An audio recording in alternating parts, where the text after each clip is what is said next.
All right, everybody. This is Jason Graves. You're listening to Impending Doom Radio, and we have a special guest today.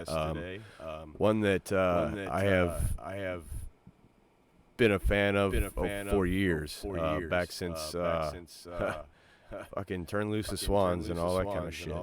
Way back in the day. We have none other than Aaron Stainthorpe of My Dying Bride. What's up, man? I'm a little bit nervous, to be honest with you.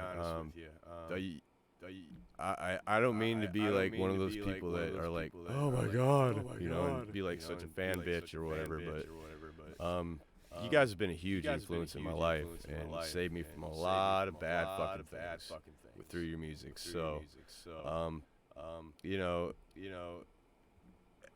probably one of my top three bands. Absolutely. Are you guys? It's gonna be a little. You probably tie. You probably tie with November's Doom for me at number one. So. Oh. Yeah. I don't want to get into talking other bands, but they are a great band. So what have you guys been doing? I know you've been pretty busy. Things have been opening up over there, and I know you guys got a brewery, at least a beer. I don't know if you guys have a brewery going, but you do have a. Yep.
Yeah, that's something I really want to try. Unfortunately, it's not over here in the States yet, and it's pretty expensive to get shipped over. So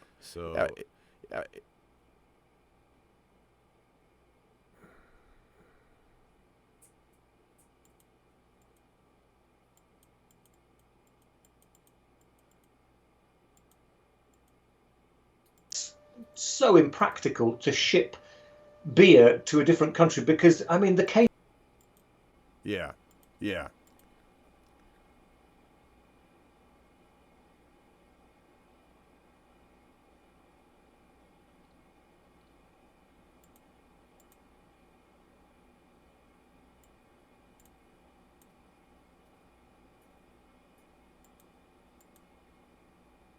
That would be killer. Because I absolutely want at least a six pack to that shit. Put on my wall.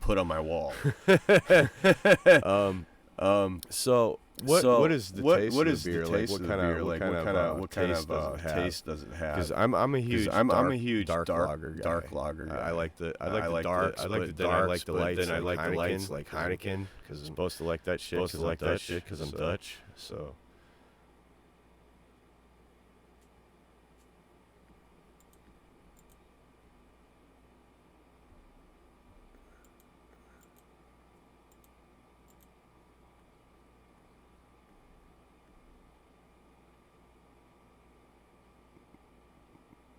I get you.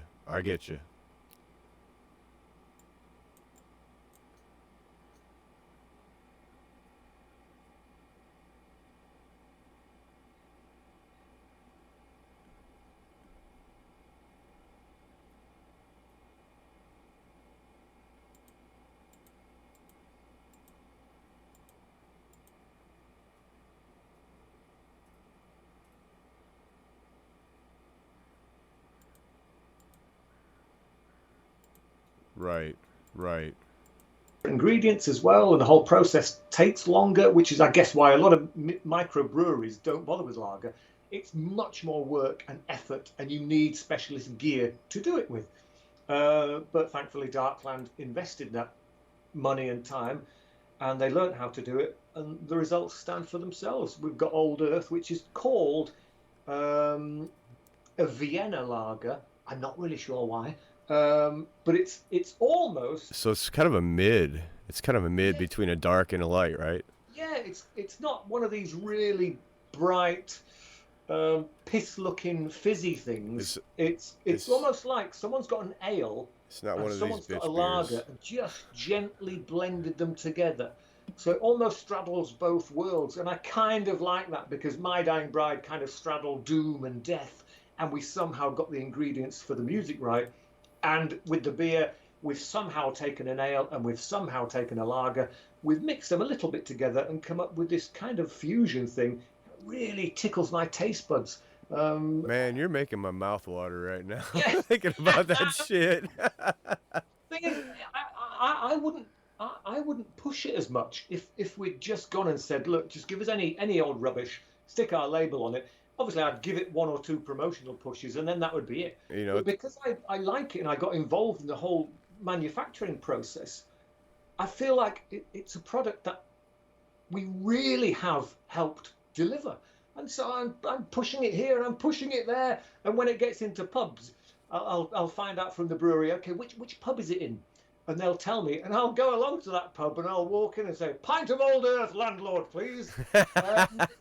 And I'll buy my own beer, which I've done in the past, And again, I wouldn't buy it if it was just some other stuff and we stuck a label. Listen, I bought my own stuff. I'm going to buy it. I bought my own album. I'm that fucking lame. I bought my own album. I've never quite gone that far. I bought bootleg merchandise when we played in Mexico City a few years ago. Right next to the venue was like a mini mart of all these little stores selling bootleg My Dying Bride merchandise. Some of it was better than the official merch. And because it was pretty cheap, because it was Mexico, I bought loads of it. So, yeah, I've bought My Dying Bride merch, but it was unofficial stuff.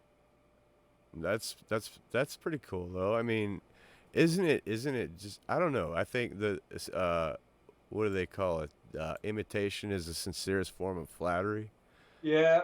So, and another thing, like, I know you probably talked about the Ghost of Orion a lot, and how it went process wise, and And I know a lot of the backstory behind it because I've followed you guys for years. Um, Right. Your Broken Shore is probably one of the best songs that you guys have put out, in my opinion, in a long fucking time. And there's some good songs that you guys have put out. But the reason why I think that I like that song so much is because it had so much meaning, Yeah. as lyrically, emotionally. Because I mean, it's some of your best vocal work, to be honest with me. Where, to be honest with you, um, in my opinion, um, because I really I love your death vocals, dude. I try to not so much as emulate your death vocals, but it's kind of a mix between your vocals, Tommy Justin's from Amorphous, and Paul Kerr from November's Doom. Oh yeah, Are Paul's got a great voice. oh, gee. He's got a very good clean voice for sure. He's one of my favorite for cleans. You and him are probably tied for me as vocalists. Yeah, we the last time I saw Paul, we were on the 70,000 tons of metal cruise ship out of Miami. Um, and he's such a nice guy, and we had a few beers and a good chat about things, and I watched them play, and he's just great. It's such a great band, and getting better with age, like a classic wine. Oh, The early no stuff was shit. fine, and I just think they're slowly steamrolling to becoming this enormous entity, I and rightly so. I think if COVID didn't hit and they were able to support Nephilim Grove, they would have blown the Yeah, fuck up. That's one of the best albums they have put out, in yeah, my it's brilliant. opinion. And Yeah, there's a lot of good albums that put out that I really like, but Nephilim Grove for me just hit that I don't know, just hit that for me. yeah, you can see they've stepped up to another level. Oh yeah, absolutely. Absolutely. That's all I'm gonna say about that. But again, what was the process in actually writing that song? Oh God, it was such a long time ago now. And well, it's difficult to remember a lot about the recording process because I'd come from a very dark place, and Absolutely. I wasn't sure I was ready to get back into the songwriting scene. But most of the album was done, and I knew that the clock was ticking. Although we didn't have a deadline, Nuclear Blast just said, "Look, it's ready when it's ready, guys." Um, I, That when was everything else is recorded, you kind of know that everyone's waiting for you, and at some point, you're either in or you're out. And so I went back to it, and I wrote and I recorded, and the vocals took about a year to record because I would go in and I would do some vocals, and Mark, the engineer, Mark Minor, would say, "Yeah, that's great. Can we just do another take? That we'll try some different stuff." And it went on, and eventually, after a couple of hours of somebody saying, "Can we try it again?" I realised either, Mark, you're after something else, or I'm doing it wrong. And listening to the music again, talking about stepping up to the next level, the rest of My Dying Bride have created some incredible music. And I went back home and I realized I'm still trying to do stuff from 5 or 6 years ago, yeah. whereas the rest of the band have upped their level of professionalism and songwriting. I haven't, which is why I'm struggling in the studio. So I'd rewrite stuff at home and I'd go back, and then you could see that Mark was a bit more enthusiastic. Okay, right, you're bringing this to the table now. Now we're getting somewhere. And so we'd end up getting one song finally finished. And then we'd write another song, and I would fall back into the old-fashioned way of doing it. And again, Mark would say, "Can we do another take? Can we do another take?" And it was just like, Jesus, I don't know how to do this anymore. I've been writing lyrics and singing songs for over 20 years, Yeah. and I can't do it anymore. And I was so close to giving up. I just thought, I can't, if this is how it is, I can't do this anymore. I'd rather stop than bang my head against a wall endlessly and just do things that I didn't really know what was doing. And it was Andy and Mark who just sort of just said, look, Aaron, take time to breathe, listen to the music, and let's just see what we can do. Let's see what we can come up with. And it was messy, you know. It was I'd never experienced anything like it, you know. I thought, okay, right, we'll do what we've done in the past. I'll go into the studio, I'll nail all the vocals in 8 to 10 days. Boom, my job done. A year later, I finally managed to finish the vocals. And again, in the past, when you finished your final song, and it's a take, and you're like, brilliant, let's have a few beers, that's nailed, yeah, fantastic. When I finished the last song for The Ghost of Orion, I just packed my gear away and I said, thanks, Mark, I'll see you later. And I just drove off. And I never did anything. And so you were indifferent with how you felt about the recordings. At the time, definitely. I mean, I knew it was going to be good because of the music, you know, and I was just putting that cherry on the top of the cake. Thankfully, there was a massive cake underneath my little cherry. I don't know. I don't say little cherry. I think you got the giant cherries, man. I'm just saying. Yeah, well, I appreciate that. It just, even to this day, Jason, it feels, the whole album feels a little bit like it's somebody else's album who sound very much like My Dying Bride. And nobody believes this, but I've never put the CD on. I've never listened to the CD. The songs, as they're completed, and they're always out of order, you know, you never know how the CD is going to run. And so when Mark's finished editing and Andy's finished producing with him, they send me a copy and I listen and go, yeah, that's great. Well done, everybody. And so I get them at erratic times and in weird orders. And I think, okay, great, it sounds wonderful. And despite having a box full of CDs in the garage, I've never listened to the CD. I just don't feel like I kind of want to just yet. I don't feel like I've gelled with it. I think that will come with time. It was just such a tough thing to do. Well, you guys haven't had a chance to perform any of it either, have you? No, I know. We were, you know, our last show was September 2017. Yeah. And we were hoping that 2020 would be our kind of comeback here, yeah. Yeah, and it would all be rosy and everything would be lovely. And the album came out, I think, a couple of weeks in March. And then COVID was like, fuck you guys, man. Nobody's having fun in 2021 or 2020. Exactly. So we never got a chance to perform live. That's a shame. And it's, you know, we have got a couple of gigs penciled in still for this year. Whether or not they go ahead, we don't know. So far, so good. They are supposed to be going ahead. But if they don't, it's going to be 2022. And, you know, that's 5 years since we last played live. 4 years. 17, 18, 19, 20, 21. I have to count it on my fingers like a child. 5 years since we last played live. And that's a long time for a band like us. A very long time. So it's going to be weird going out there again, trying to get used to all the, you know, the heat of the lights, the energy of the performance, remembering the lyrics, appreciating an audience. Because it's going to be alien. You don't go out there as Aaron Stainthorpe, though. You go out there as an alternate personality, it seems. Yeah, I start to change about 2 hours before a gig. The nerves get to the point where I am starting to become some sort of caricature of myself. Yes. And I think that's necessary in order to pull off the performance, because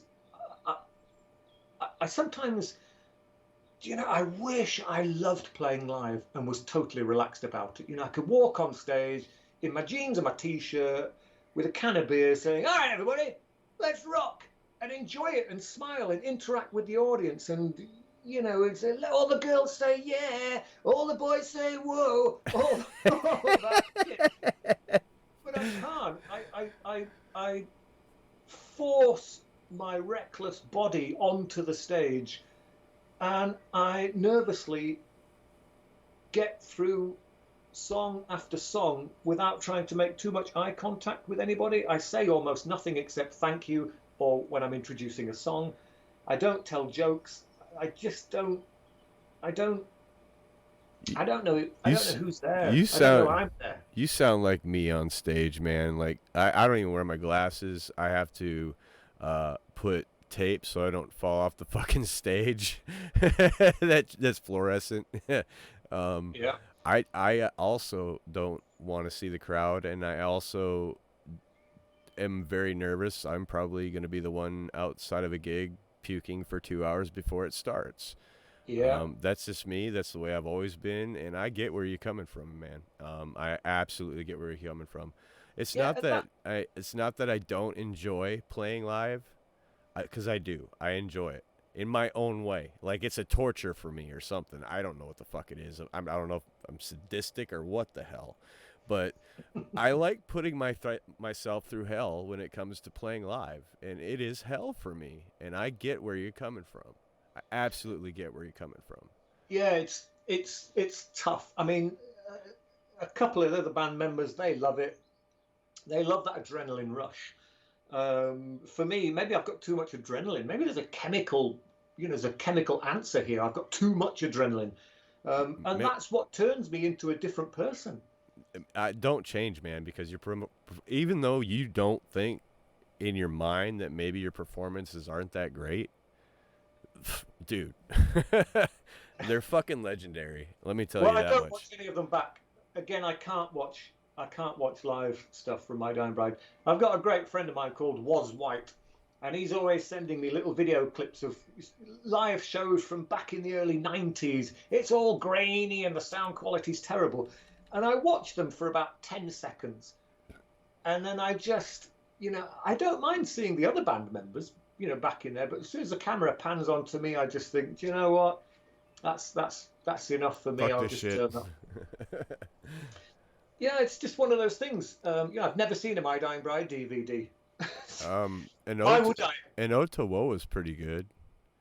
Yeah. You guys, let me tell you though, I don't know who else caught this, but there was a fuck up in Catherine Blake, and you guys totally fucking killed it.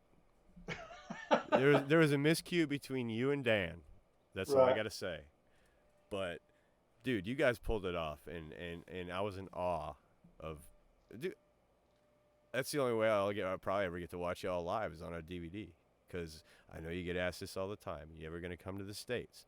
Logistics on coming to the States and Brexit and all that other stuff is going to make it a lot harder for you guys to come to the States, probably, isn't it? It certainly is. Yeah, because, again, when we signed to Nuclear Blast Records, that kind of opened up a few new territories and ideas for us. For sure. And there was talk about us immediately going to the States, maybe tying in with someone a bit similar, maybe Paradise Lost, Catatonia, and maybe doing a package tour and traveling around the States and doing that. And we were like, brilliant. That's absolutely brilliant. We've been trying to get back to the States for years. Let's do it. Because, of course, I think last time we were there was the Maryland Death Fest. Yeah, and that was the tickets were outrageous. I wasn't able to go, and really? Dude, I cried the whole fucking weekend knowing you guys were like fucking 300 miles from me. Right. Well, of course, prior to that, back in 1996, we supported Ronnie James Dio. I think that was about 3 or 4 weeks traveling up and down the States, and that was great, because I think there was less pressure on me because it wasn't our own headlining show. Right. And it's funny, when you're playing to an audience who don't know who the hell you are, again, there's less pressure, because when you're doing your own show to your own paying crowd, they've listened to every CD, they know every single song, and they want perfection. Thank you very much. When you're playing to a crowd who don't know who the hell you are or where you're even from, you could fuck off. Let's be honest, you can fuck off. Singing any old lyrics. I mean, I didn't. Obviously, we still performed. Some people were kind of wide-eyed, thinking, "Wow, what's this?" Other people were indifferent. There was a few people at front who hated us. But I think for the most part, the Dio tour went really well. He was a lovely guy, and we really enjoyed it. Um, and it's just a shame we haven't been able to tour again. Um, but as I say, we were hoping that the deal with Nuclear Blast would open a few doors for us, and it still will. We will be able to get back to the States if Brexit doesn't cripple us. Yeah. But there are people behind the scenes working to find out how we can get. I mean, they've got to make a special fucking exception for bands, man. That's their livelihood. That's how you make your money, I think absolutely there needs to be an exemption for bands. All bands. All the thing is, you know what it's like. Someone will exploit that, and there'll be some company somewhere who sell or they make or sell some shit and they can't export it, so they'll pretend they're a band, and they'll get under the red tape, and they need to nail down. I don't know how do you. You could at least prove you're on a fucking record label. Shit. Yeah, but then that's going to stop the bands who aren't. And touring should be for everybody. You're right. Touring needs to be for everybody. We were lucky. We formed in 1990. We did one demo tape, and we sent it to all the labels and all the fanzines at the time and all the magazines. I had quite a good job back then, so I paid for a lot of this. Yeah. And Peaceville, amazingly, the most local record label to where we lived, they got in touch straight away and said, "This is pretty good. We like what you're doing." Man, you guys released a shit ton of albums on Peaceville. Yeah. Very, very loyal to that label, I know. Yeah, very loyal. And we've had a great relationship with Peaceville for decades. And it only really came to an end when we thought, after we're running on this level plateau for year after year after year, and we kind of thought, surely there's a bit more to life than this. We feel like we've got more energy, more ideas. We want to punch higher. We think there's something else out there. And we weren't sure that Peaceville could push us any further than they'd already done. We're kind of maxed out with Peaceville. And so when the contract with those guys came to an end, we asked a friend of an agent to look around on our behalf, and a whole bunch of labels came back looking for My Dying Bride, which is amazing. And we were obviously aware that Nuclear Blast were a big mover and shaker in the business, a huge label, and we were kind of thinking in the back of our minds, I hope Nuclear Blast come knocking on the door, and amazingly they did, and it was the best deal out of all the other labels. So we said, all right, well, we have to say goodbye to Peaceville and hello to Nuclear Blast, and hope that this is the right move, because moving from one label you've been with for ages, who gave you complete artistic freedom. Yeah. It's a danger that when you move to somebody else, a bigger label, they might put restrictions on the freedom of your creativity, which thankfully Nuclear Blast didn't. They just basically said, okay, we're signing you guys because of all those awesome albums. Can you do some awesome albums for us as well? So we were like, okay, that's brilliant. I think you guys have had such a career that they know what they're getting into and how you guys operate, that I don't think it was probably a problem at all. I mean, there's no point in trying to push somebody in a non-creative place where they don't want to be. I've been in several areas, band-wise, project-wise, where I was pushed in a different direction and I didn't like it. I didn't want to do it. If I don't have full creative control over my vocals and the way I play bass, then I'm not sure that I can handle being on a label, to be honest with you. No, that's true. We sometimes, though, it's not the nice people at the label. It's not the people who are at the end of our emails. It's the accountant people. It's those people. They're not interested in. They probably don't even know what bands' names are. They're just looking at numbers all the time. And if a number doesn't reach a specific level, then you get red-balled and you're told to jump ship because your time's up. And I hope we've only done one album for Nuclear Blast. I think we're signed for 2 or 3. Hopefully that second album will be. Did that EP count? The EP count? No, they're bonuses. Okay, good. Okay, good. But so far so good. Relationships been good, and it was the right move leaving Peaceville and moving to Nuclear Blast, because we have been on such a massive promotional journey pushing the Ghost of Orion and Macabre Cabaret. We've been in magazines we've never even heard of. We've been on radio shows, TV shows, things that Peaceville have never done. So clearly the exposure of being on Nuclear Blast has been a massive benefit and push for My Dying Bride. That's awesome. And you guys fucking deserve it. I mean, you guys deserve to be playing places that you normally wouldn't be playing. Obviously the States. I mean, we're fucking craving you guys over here, man. Well, it's obviously it's not going to be this year, and it might be next year. If not, then we're really going to work seriously hard at 2023. I mean, but by that time, Brexit could be a thing of the past. The pandemic could be a thing of the past, and it might be. I mean, we've always needed a work visa for the States, so that might not change much. All we've done really, we've simply stepped out of the European fan club, so that might not affect our chances to play in America. Our relationship with the US hasn't changed, I don't think. I'll tell you what, everything's pretty much opening up back here. So we got tours going on right now. We've got a lot of venues have opened back up. Things are going to happen in September, October. Huge festivals are going to happen. So we'll see how that goes. Yeah, good. Well, because Europe don't like us anymore because we stepped out. I mean, God knows why Brexit was even mooted in the first place. It's ridiculous. I grew up in Germany, so I consider myself as a European person. I'm half Irish. I'm all encompassing Europe. So because of Brexit, and people are talking about weird visas and carnets and just. You can't print your own merchandise in your own country and take it abroad because that's classed as export, and there'll be another tax on that.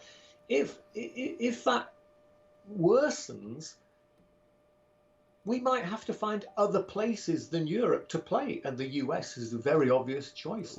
I hope that's not the case, because Europe have been fantastic to My Dying Bride since day one. What about obviously the exporting, but what about looking at having I know it's probably a tedious task, but what about looking at having a printing place in whatever country or whatever, so you're technically not exporting your product?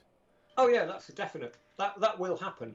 That will happen in the immediate future with regarding playing continental Europe for sure, because our merchandise company is only an hour's drive from where I live, and normally they would send me a bunch of boxes of t-shirts. We'd put them on the tour bus, drive down to Dover, cross the channel into France, and off we go on a European tour. And we just sell the t-shirts, and hopefully on the way home you've only got 2 or 3 left, and that's just the way it was. But now it looks like that's classed as export, so we will have to pay to get those t-shirts out of the country. I mean, you can risk smuggling them, but you end up in jail. But thankfully we have a German record label, and we would, if necessary, we would get those guys to source some merchandise, and we'd get it printed there. So there are ways around certain things. Again, I have an Irish passport, so I won't need a visa to travel around Europe. Right.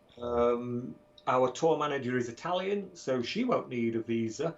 But unfortunately, everybody else, the tour and crew, are English, so they might struggle with visas. But again, there are politicians working away in the background who are trying to resolve this, because, of course, it's not just bands, with guitars and drums. It's orchestras, operas. It's ridiculous. It's all this kind of thing. It's even pop bands, Little Mix and Elton John and stuff. And you might laugh and say, who cares about them? When we're fighting for the same thing, we're all in the same boat. And if Elton John can somehow open the doors of Europe and get a visa which covers everything, or even no need for a visa whatsoever, then I will be one of his biggest fans, because we're all in this together. Absolutely. And we need to help each other out. Absolutely. And I know there's got to be funds fundraising sites, I believe. I don't know if you're aware of that. But I've seen a couple for fighting for all that kind of stuff. I know you guys were involved in I think was it you that was involved in kind of like a music project that benefited bands in the UK? Yeah, Stagehand. Stagehand are a charity that help crew who can't work the live shows anymore. Maybe through act. I don't think originally it was planned. But, say you break your arm, you're a roadie, you've broken your arm, you need a few months to recoup, but you can't get another job, so you're going to lose that money. And I think Stagehand was set up to help people like that and nurture them and get them back into the business, because the business needs crew. Without the crew, there's no live gigs. It's as simple as that. And of course, the pandemic is, it's across the board. Nobody's working. The lighting gigs, all the lampies are out of business. The sound engineers, the venues are closing. It's a nightmare. And so Stagehand, they've probably given out all the money now to everyone in the business, because everybody needs help. Yeah, absolutely. And so, we do things what we can to raise money. Just taking part in things. If taking part in something which is relatively easy for us to do, but it might help a lot of people, then of course we're going to do it. Of course we're going to help out. Because we can't play live without a crew. It's as simple as that. Well, especially with your stage, the setup and the amount of massive gear that y'all have. Yeah, you just obviously in the old days when we drove around in vans and we slept in the vans, we were our own crew. Yeah, that's the same with every band who start off. Absolutely. But as you sort of gain momentum, when you get your first tour bus, that's amazing. You never forget that kind of thing. And then it sort of becomes normal having a tour bus, which is wonderful. And then you realise you need crew, and we've had an amazing crew for years, the same people for a long, long time, and they're our friends. And I think some bands who are a little bit up themselves, a bit rock and roll, they don't travel with their crew because their crew are just there to work. Nah, that's not cool. That's not cool to me. Yeah, the band are much superior. For us, no. I've shared hotel rooms with crew members. It doesn't matter. We're all in the gang. We're all there. Isn't it shitty how some bands forget where the fuck they came from? Oh yeah. That's my biggest pet peeve, man. Yeah. They forget where they came from. I do have one question in chat for you. Comes from WinterLover13. Said, any plans for live streaming any more poetry reading? I enjoy those videos. Well, I'll do the poetry thing a bit more. I've just bought a new camera to try and make the audio better and the video better. So there's new stuff from me coming up, and I think I'll do some original poetry as well as reading from some of the gnarly old books I've got. But live streaming is something we looked at a few months ago, and we asked around a few bands who have done it. And the feedback wasn't very positive. I think the general consensus was it was okay. Yeah. And I just think, well, really, that was it. It was okay, because you sort of think, right, okay, we'll sell tickets, and effectively, there's unlimited capacity. When you play a venue 500 people, if you sell it out, you've sold 500 tickets. If you don't have a limited capacity, you've got an unlimited capacity, you would sort of think, right, let's imagine there's thousands of people all over the world who want to see us. We could sell millions of tickets for this live streaming thing. It doesn't work like that. It absolutely doesn't work like that from what we've been told. You're looking at a couple of hundred ticket sales, and that's worldwide. And sometimes you think, well, that's fine, because it gives us the opportunity to play live anyway, and it's good for us to get back together as a unit and play the songs again.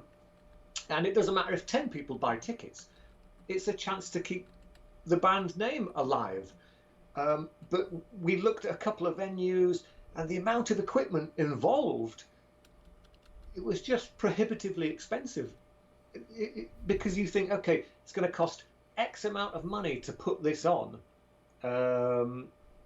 and if you only sell Y amount of tickets, you're going to be in the red, and you're going to wish you hadn't done it. And we just couldn't find a venue that would be suitable for the time we wanted it, and we just kind of went off the idea a little bit. We looked at other people, we asked them, how was it for you? And it's just a bit meh. No one's buzzing about it. I did a big sort of conference call with people in the music business a few months ago, and somebody on the call thought that live streaming was the future, and I had to disagree. I think live streaming serves a purpose now. Yep. In a couple of years' time, no one will be doing live streaming because we'll all be back out on the road. Exactly. Why would you do a live stream when there's a live gig? Yeah. It doesn't make any sense. So how live streaming is the future, I have no idea where that's coming from, because you've got to remember, I am filled with nerves and anxiety before I go on stage, and that propels me to do the things I do, to become the character I am. And even though I fail to acknowledge the audience in the proper manner, I can feel the energy coming from them. Now, if we were to do a streaming gig, would I feel nervous? Because there's nobody there but 3 or 4 cameramen. So where would the adrenaline rush come from? And nowhere. When you perform a song, when you announce it, historically, when you announce a song title, there's a big cheer. And that makes you feel great. And you do the song, and afterwards there's a round of applause. Those things won't be there. And I'm just thinking that might really mess me up. And even when you finish the song, do you even bother saying thanks? Because there's no one applauding. Yeah. So I just thought there will be no energy, there's no electricity, there's no feedback. It's going to be dead. An awful dead space. And I don't want My Dying Bride songs to be echoing around an empty hall. Yeah. That's not for us. So we won't be doing a streaming gig. It's completely understandable. I mean, I think streaming is the immediate future until everything dies down. And as far as that goes, I don't think that it's going to be a complete future. I don't think it is going to be things that people in bands that are going to be doing 2, 3, 4 years from now. And I don't want them to be doing that to have to make money. They need to be doing what they are, are doing, playing shows, Yeah, and I think if there are streaming companies out there who, maybe they've set up, put a lot of investment into all this gear, they might in the future maybe make that mobile and take their gear to an actual live show. See, that would be better, way better. Yeah, because then the people who are there have bought a ticket to see you live and in the flesh, and hopefully catch some of your sweat off your brow. And those who can't be there can stream it. That might work, but not streaming only. That's I agree. I've seen no point to that. And there's a lot of guys out there that do stream right now, which is pretty cool because they do informative stuff. There's a few of my friends that stream. Another shout out to Vito. He has a stream. He does guitar playthroughs with his band, the Kalis Clone, and November's Doom stuff. And I learn a lot from him just watching him play. So that benefits me. That probably benefits a lot of people as well. But it also gives the guys that want to practice and just kind of don't have the drive to do it on their own, maybe kind of a gateway to do so. Maybe. It's not my cup of tea. I get you. I understand totally. I got one more I got another question for you. is from. I can't really understand the name. It's like it says funeral something. Funeral fuck. I don't know. Um, Anyways, it says greetings from Lancashire. Are there any places in Yorkshire that inspired any of My Dying Bride songs? Yeah, a while ago we did a song called "The Bargester Whitby." And Whitby is a town in North Yorkshire, right on the coast there, where allegedly Dracula arrived in the UK. And it's a very gothic town, fishing village, and it's beautiful. And I looked at various small villages that were scattered around North Yorkshire, I think, is the largest county in the UK and the most least populated. So there's not many people there, but it's a vast amount of land, and it's beautiful, absolutely beautiful.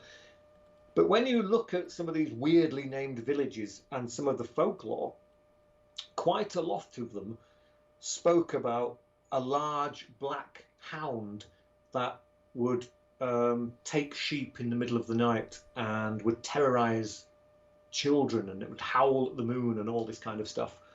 And seemingly most villages had their own take on it.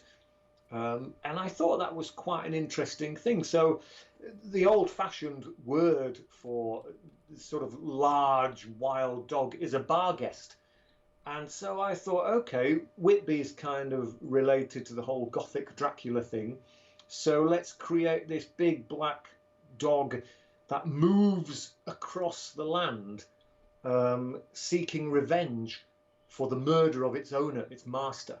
And so I wrote the Bargester Whitby, and it went down a storm. The song was something like 27 minutes long, and it encompassed various villages. I name all these places, and you can do a little tour of these villages now. You can do a Bargester Whitby tour. Nice. Go through the villages and end up at Whitby. And it was great. And I'm doing a lot more. Well, a lot more. I'm doing a bit more about Yorkshire now, because when you look at a lot of the Scandinavian bands, they're super proud of their heritage, their folklore, and they're always singing about it, and everybody loves it. And I'm thinking, as a British band, we haven't really delved into our history a great deal. So I'm looking at what's in the local area, and I'm going to try and big up Yorkshire a bit more, which is why I've been doing these My Dying Bridal Way videos, where I just walk around a part of Yorkshire and film myself talking gibberish and reading out poetry and just taking in the sights. And I want to put Yorkshire firmly on the map and show people that it's not just this weird place 200 miles north of London. It's got depth, it's got character, it's got history, and it's beautiful, absolutely beautiful. The food is magnificent. When you combine North, West, East and South Yorkshire, it's the largest county in the whole of the UK by a mile. Yeah. And we have coastline that's hundreds of miles long. We get all the seafood, all the land food, and the beautiful scenery, the great architecture. And I just want to tell people around the world a bit more about Yorkshire. So I will do something a bit more Yorkshire in the music. We are writing a new album right now. And I will continue to do my Dying Bridal Way walks around this beautiful area. And hopefully people will go, wow, when we go to the UK, let's not just go to London. Let's go up north. I mean, London, you arrive in London, Yorkshire's only a 2.5 hour train journey north. Yeah. Come and do Yorkshire as well. It's beautiful. So I'm planning many more walks, and I will film them, and I will show people what Yorkshire's got to offer, and I'll read some published poetry, and I'll read some of my own poetry and see what people think. Well, I'll definitely be keeping a lookout on your video, and we're friends on Facebook, and I pretty much see your posts every day, and I enjoy. I was gonna ask you, just because of your posts on Facebook, what's a day in the life of Aaron Stainthorpe? I've been busy today because, and first thing, I always get up early because I've got to take my daughter to school. She's loving being back at school, and She's doing really well as well. So that's good. So I'm already up and about and doing things. And today I've had to set all my recording gear up, which is why we had a technical hitch at the beginning. And I've just been doing some vocals for a band who I can't reveal just yet. And I really enjoy it. And I will write some poetry. And lately as well, I've been gathering all my poems and short stories and quirky little pieces of text. And I've been typing them all into the computer, digitizing them all, because I'd like to think that I have enough material now to publish a book. So I am right at the point now where I'm just putting my feelers out a little bit to publishers, just to say, would you be interested in publishing a book of some pretty dark text? And literally sent the emails out yesterday. So hopefully we'll get someone who's interested. If not, I'll have to go down the self-publishing route, and that's absolutely fine. But it would be nice, to have a book published properly. And then I'm always doing little bits for the brewery, and the correspondence on Facebook. I didn't realise, in my naivety, when I signed up to Facebook only a year or two ago, a couple of years ago, I think it was. I didn't realise people could ask me questions directly. so when I first started getting texts, I thought, I didn't realise they had access to me like this. So, and there's probably a privacy thing I can press, which I don't know about. So I would respond saying, "Hi, thanks for your positive comments. Everything's fine, blah blah." And over time, there's a lot of people asking me a lot of questions, and I don't have the time to respond to all of them. And so if anyone does ask me a question, you've got to give it at least a week before you get a reply, because I just don't. I can't be stuck to my phone all day. That is not how I want to live my life. I will post something, and in fact, I very rarely look at the comments after I've posted something, because I don't have time. I'm busy doing other things, and before you know it, I have to pick my daughter up at 3:00. The day is already over, and it's busy all the time. As I mentioned, we're writing a new album, so we'll be at rehearsal on Saturday, and just listening to the band creating new material, because of course we've got Jeff in the band now and Neil. Those guys joined. Jeff drummed the Ghost of Orion, so Jeff has been in for a while, and then Neil joined after the album was recorded. So Neil's not written anything new with us. So it's nice to be in that creative environment and hearing brand new input from a brand new member. And it's like, wow, this is exciting stuff. And I'm kind of feeling more akin with this new material than I did with the Ghost of Orion. So I'm looking forward to that. So again, I'm sort of thinking about lyrics for the band. I keep busy most of the time, and I also do photoshopping stuff. I'm kind of like a freelance agent, and some companies I used to work for in the past would email me and say, "Aaron, we've got this document. There's something here that shouldn't be here. Can you replace it with this?" So I Photoshop stuff for other people as well, which helps keep the wolf from the door. So I keep busy most of the time, and I quite like being busy. But countering that, I quite like sitting down and reading a book, and having nothing more to do than, maybe think, okay, I've got an hour to kill before I pick my daughter up from school. I'm just going to have a coffee and read my book. And it's those quiet moments, that are beautiful, and I don't ever want to lose them. Yeah, I totally get that. And things are going to get pretty crazy for y'all here pretty soon. And you're not going to take those quiet moments for granted, for sure. No, I know, because, we haven't been sat on our backside since the pandemic began.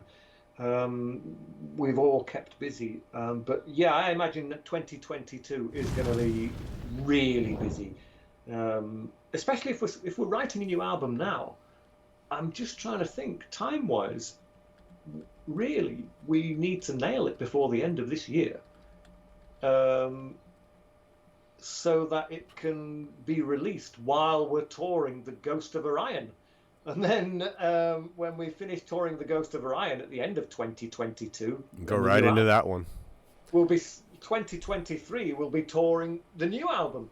So yeah, the next few years are going to be really busy. So yeah, you're right. Sitting down and putting my feet up for an hour, yeah, I got to make the most of that. Yeah, absolutely. I mean, I do the same thing. I have a child as well, and she's a handful, and I enjoy my quiet time. I come down to my studio and play bass, learn other songs, just to get a little bit better, and get an outside perspective. Like I've been learning a lot of typo negative stuff lately on the bass. He's another huge influence on me as well, Yeah. And I've been doing that, and I'm gonna probably dive into some My Dying Bride stuff here shortly, and maybe you'll see some videos of that, and maybe you won't. I don't know. Yeah, that'd be great. Yeah, there's loads of interesting snippets. People doing not only cover versions of My Dying Bride songs, but there'll be a video of some guy just playing the piano, but he'll be playing the whole of Turn Loose the Swans, and you think, wow, that's amazing. You've worked out all that. Well, I think it's amazing because I'm not a musician and think, wow, that's marvelous. Other musicians might look and go, he's only keeping to the basic chords. But I appreciate it. Anyone who's influenced or anyone who's gone to the effort to perform a My Dying Bride song gets praise from me. That's wonderful. Thank you very much.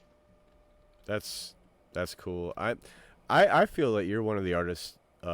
Probably all of you are ones that haven't lost touch with where you came from, and if that's a huge thing for me, like if anything ever happens, with anything that I am involved in, and we happen to, play a few big shows here and there, I'm not going to forget where the hell I came from. No, you can't. I don't understand how people do that. It's weird. It seems so alien to me. I mean, I was at the brewery on Saturday or Sunday. Saturday, I think it was, and the beer is now on tap because now the pubs are open. I saw the picture the other day. It was pretty awesome. I was like, "Fuck yes!" It's just a pint of foam, and it's if I was some kind of rock and roll star, there'd be 100 outtakes, and I'd only show the perfect pint being pulled. Yeah. But because I'm just a normal person, I made a complete mess of it and thought, well, let's just show people I'm a human. This is what humans do. You are not the machine. Yeah, and I sit there and I have a beer with people. Some people turn up at the brewery, have a bar outside called the Pallet Bar, and sometimes old friends who I haven't seen for years show up because it's a little bit of a metal thing as well. And just sit there catching up with the old times, and talking about this, or do you remember that, and everything like that, while having an old earth. And it's just a nice moment. And, when we play shows, we try and have a little walk around the audience before the performance, because we know people are there, they want some stuff signing. So we'll sign it. We don't just stay backstage or in the hotel and just ignore people. Yeah, I tell you what, you guys come to the States close enough to me. I've got a limited edition Ghost of Orion. 500 copies were made. I would love to get that signed. Yeah, see, that's not a problem. I don't see, when you hear, or sometimes you rarely see it when someone hands a guy from a band, can you sign this? And they just go, no. And I just think, what's the deal? It's not difficult. Man, I'd be one of those people that, even though I take a lot, I take things for depression, anxiety, and stuff like that, and I'm not very good in crowds, man. I would probably be that same guy to be like out there till 3 a.m. signing shit for people, Yeah. So that's, I don't understand either how people lose where they came from. It's the people that made you famous. So why not give something back? You Yeah, if know? someone's waving a couple of CDs in your face and want you to sign them, they've paid for them. And okay, it's a very small percentage of that has gone to you. So sign the CDs for Christ's sake. Absolutely, absolutely. And I've actually, luckily, I've never come across anybody like that. You know, I've seen several bands. I've talked to several people in bands. Um, okay, maybe I've came across one person like that. That's not going to be mentioned, but for the most part, man, a lot of people have have have signed things. Taking the time to talk to you. Yeah. Um, I remember when Black Dahlia Murder was basically not really nobodies, but they were just first coming onto the scene. And I caught Trevor, and I was like, man, that sounded killer. That was a great set. I didn't ask nothing of him. I was like, I just wanted to congratulate him on a nice set. And he was like, man, that's awesome. I appreciate that kind of shit. And I'm like, that's cool.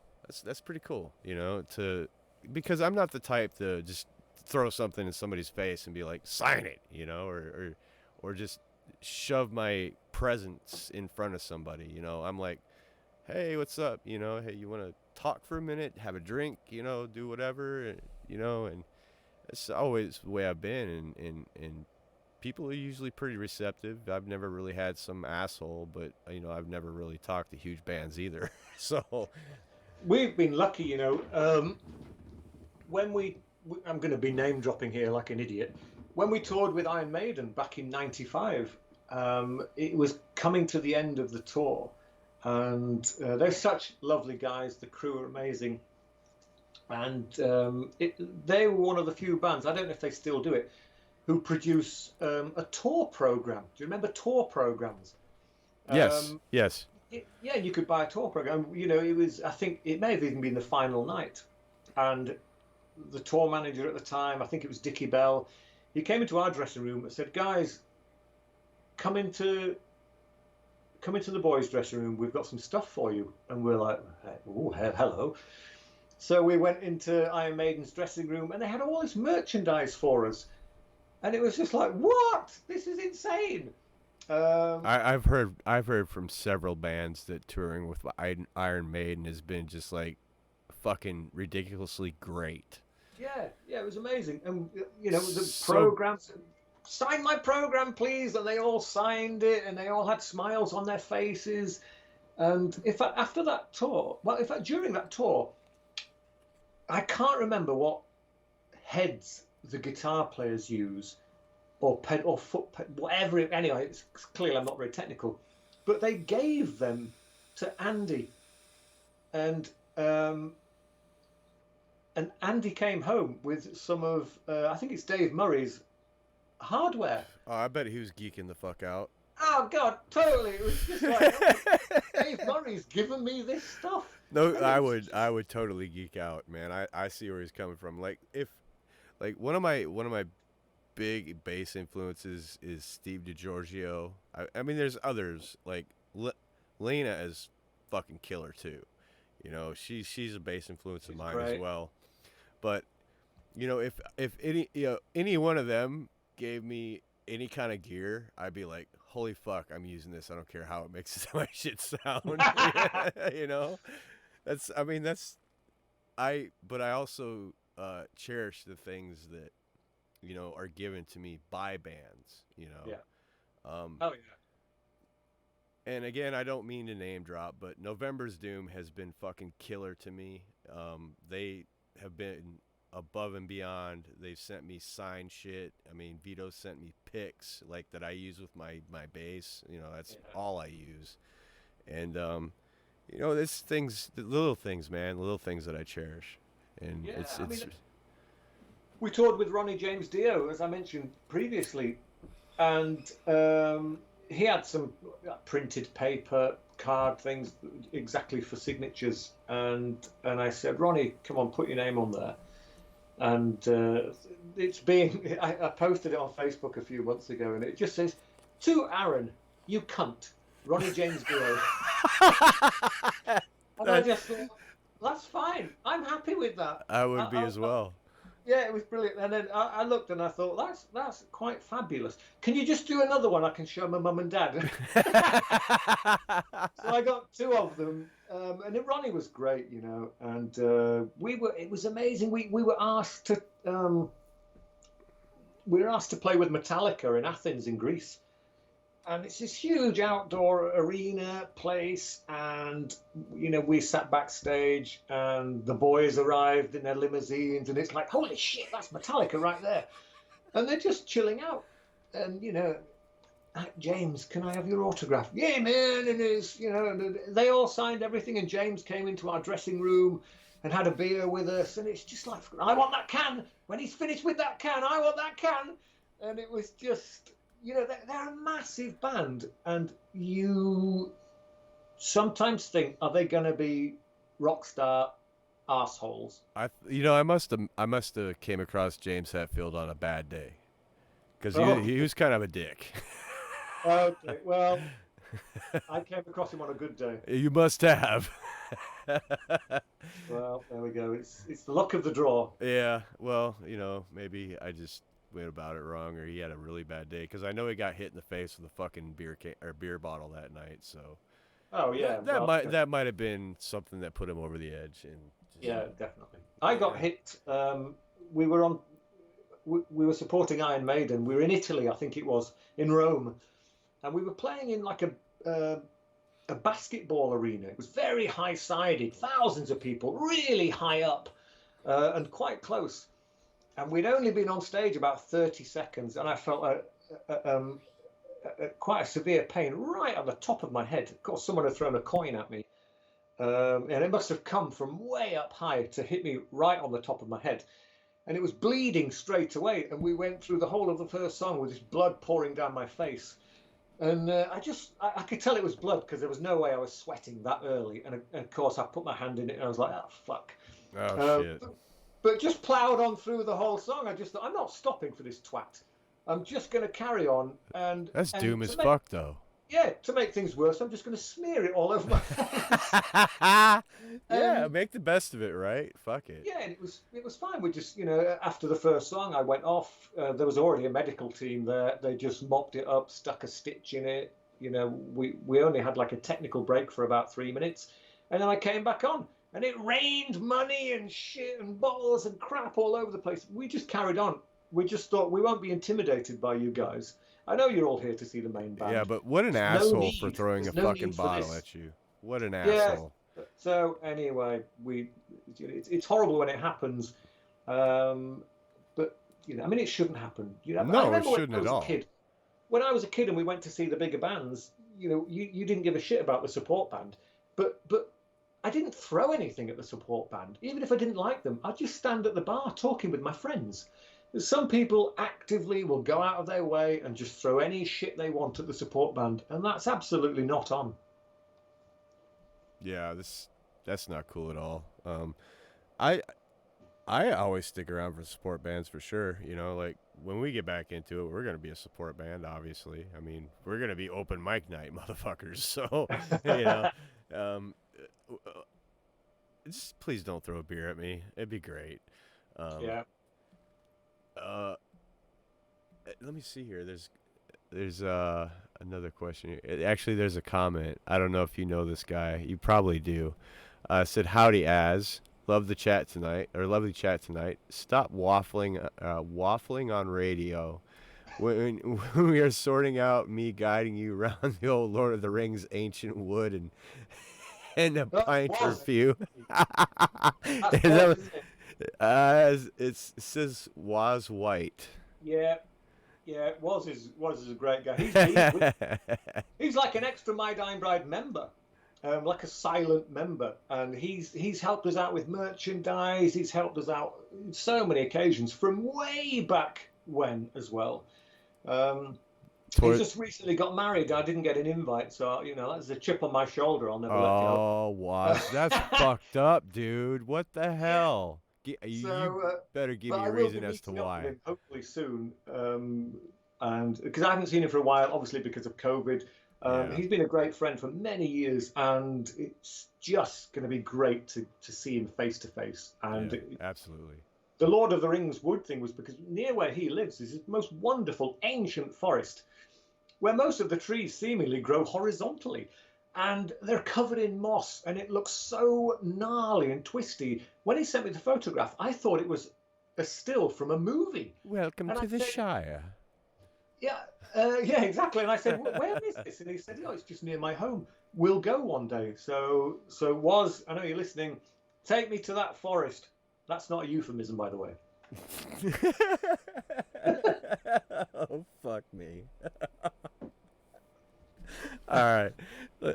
Oh shit. I was nervous when we started this interview. Now I'm like, now I feel like we're friends. It's pretty cool. Yeah, interviews that are actually conversations rather than interviews, they're easier for both parties. That's the way I like to interview. Like I like to have a no pressure, no bullshit type of interview. Like you don't want to answer the same fucking questions you answered the last 20 interviews. I understand that completely.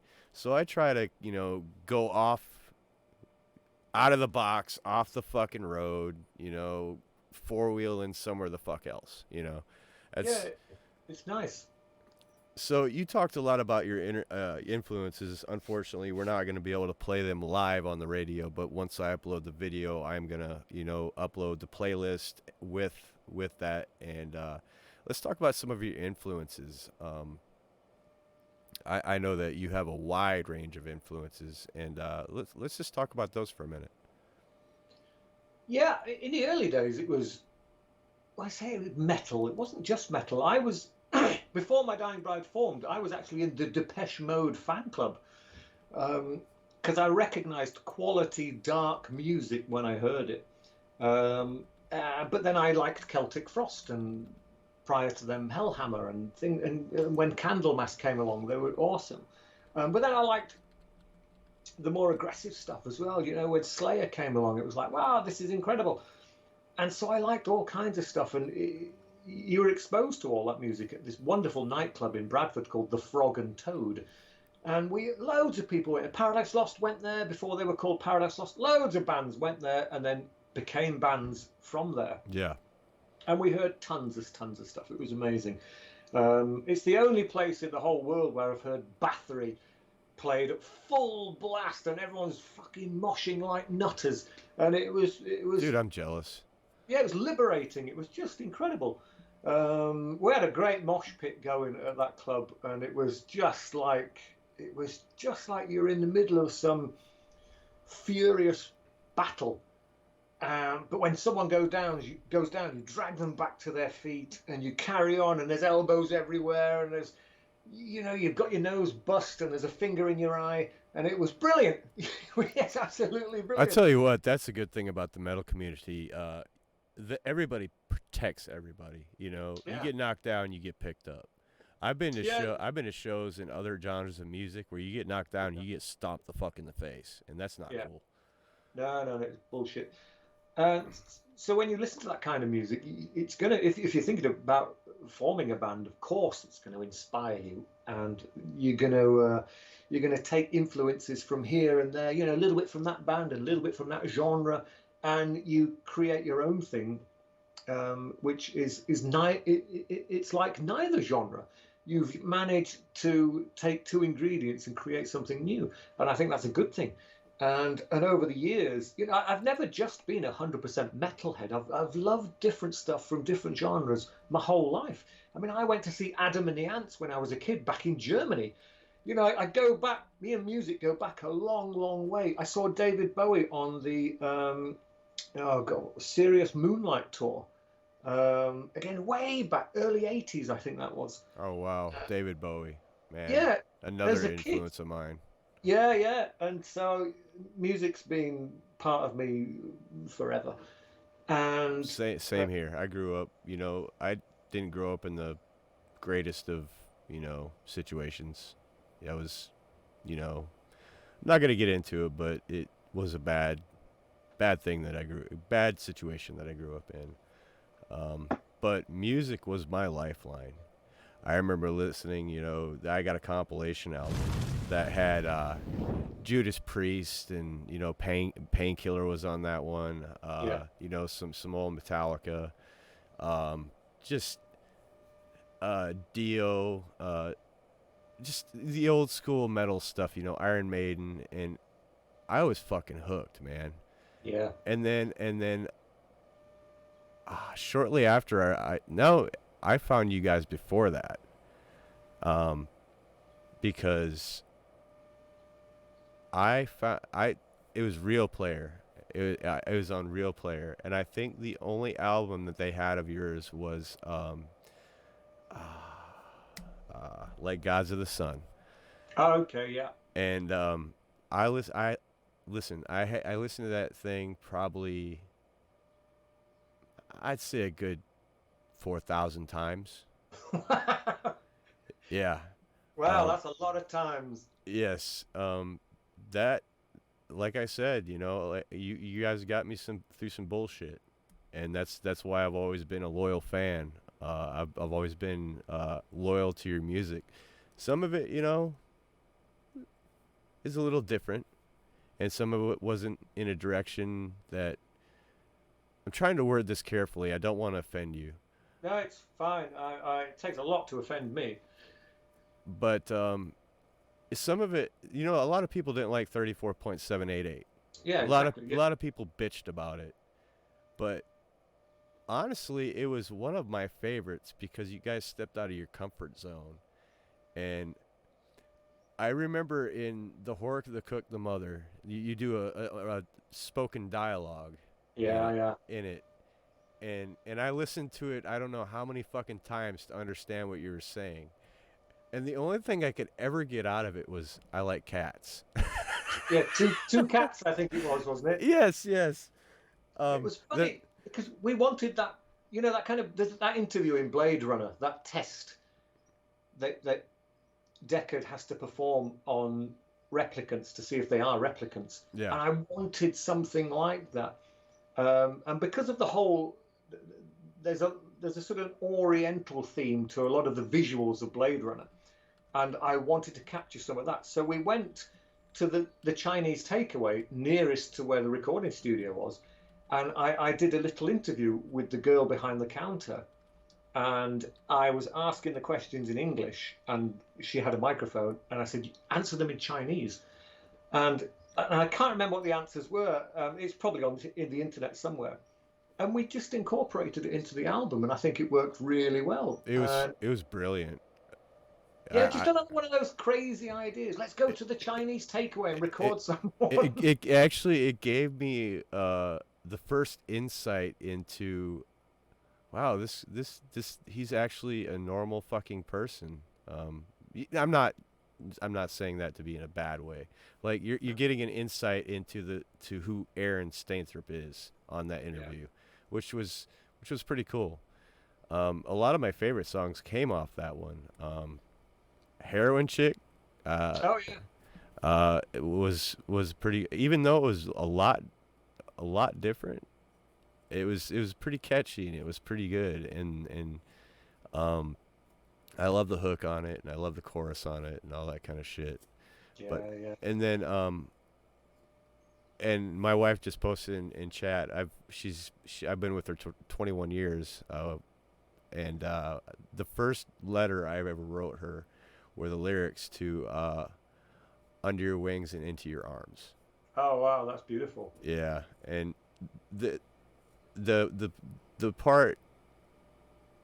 There's a part that you do vocally near the end of the song where it says feverish, devilish, and irrelevant. That oh fuck, dude, I love that fucking part. That's my favorite. I don't know. It's just something about that delivery that you put on it that was just holy fuck, Yeah, it's funny when you're creating a piece of music. You've no idea where it's going. You because some people, they'll talk about certain songs and they'll be like, this song is just, it resonates with me for this reason or that reason. And there are other songs which you put a lot of work and effort into not just the writing process at home. When you go to the studio, you're re-recording the lyrics. We're adding a little bit of guitars here, and we'll put a little flourish of violin on there. And you think this is going to be a future classic. But no one talks about it ever again. You just think, Yeah. I thought that would be amazing because it's amazing, and it never crops up when when you ask people what songs do you want us to play live on the next tour. It never shows up, and yet they pick songs we never expected, and I quite like that. It means the music's totally unpredictable, and so we don't bother anymore. We don't discuss. Oh, do you think this one's going to be a fan favourite? It doesn't cross our minds anymore because you can't predict that stuff anymore. And it's wonderful to hear people coming up with tales about songs, and you're like, oh God, I haven't heard that title. You would probably be amused at some of my favorite songs on the earlier stuff. I'll just name a couple. I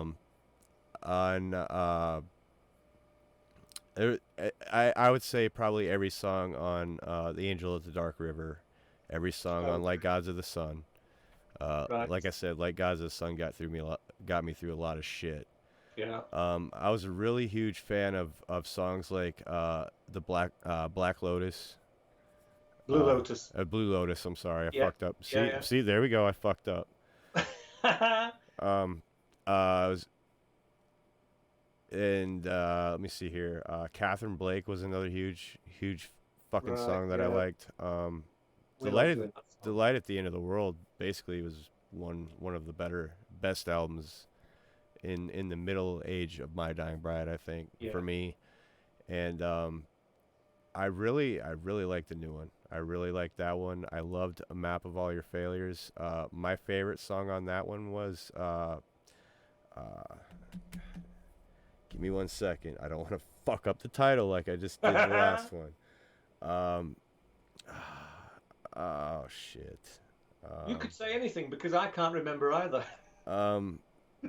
You guys did a video for it, and it's totally slipping my fucking mind. It's not The Poorest Waltz, is it? Yes, that's exactly what it is. Is that what it is? Right. Yes. Like, the video was so fucking powerful. Yeah, that was a good video. We met these belly dancing women at what's called a hafla, which is a kind of a meeting or a gathering of belly dancers from around the north of England. And I went along, and of course it was completely mesmerizing.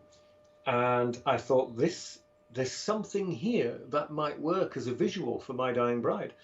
So I approached Beverly Spracklin, and I said, is there any way you might, if I give you some music, you might be able to create some form of dance, some movement, a bit of flowing of the human body to the music? And she said, yeah, great. And we kind of worked together for a while, and we all arrived in this warehouse, and they all did this most amazing dance, and it was captivating. It really was. And again, it's nice, and it was haunting. It was very haunting.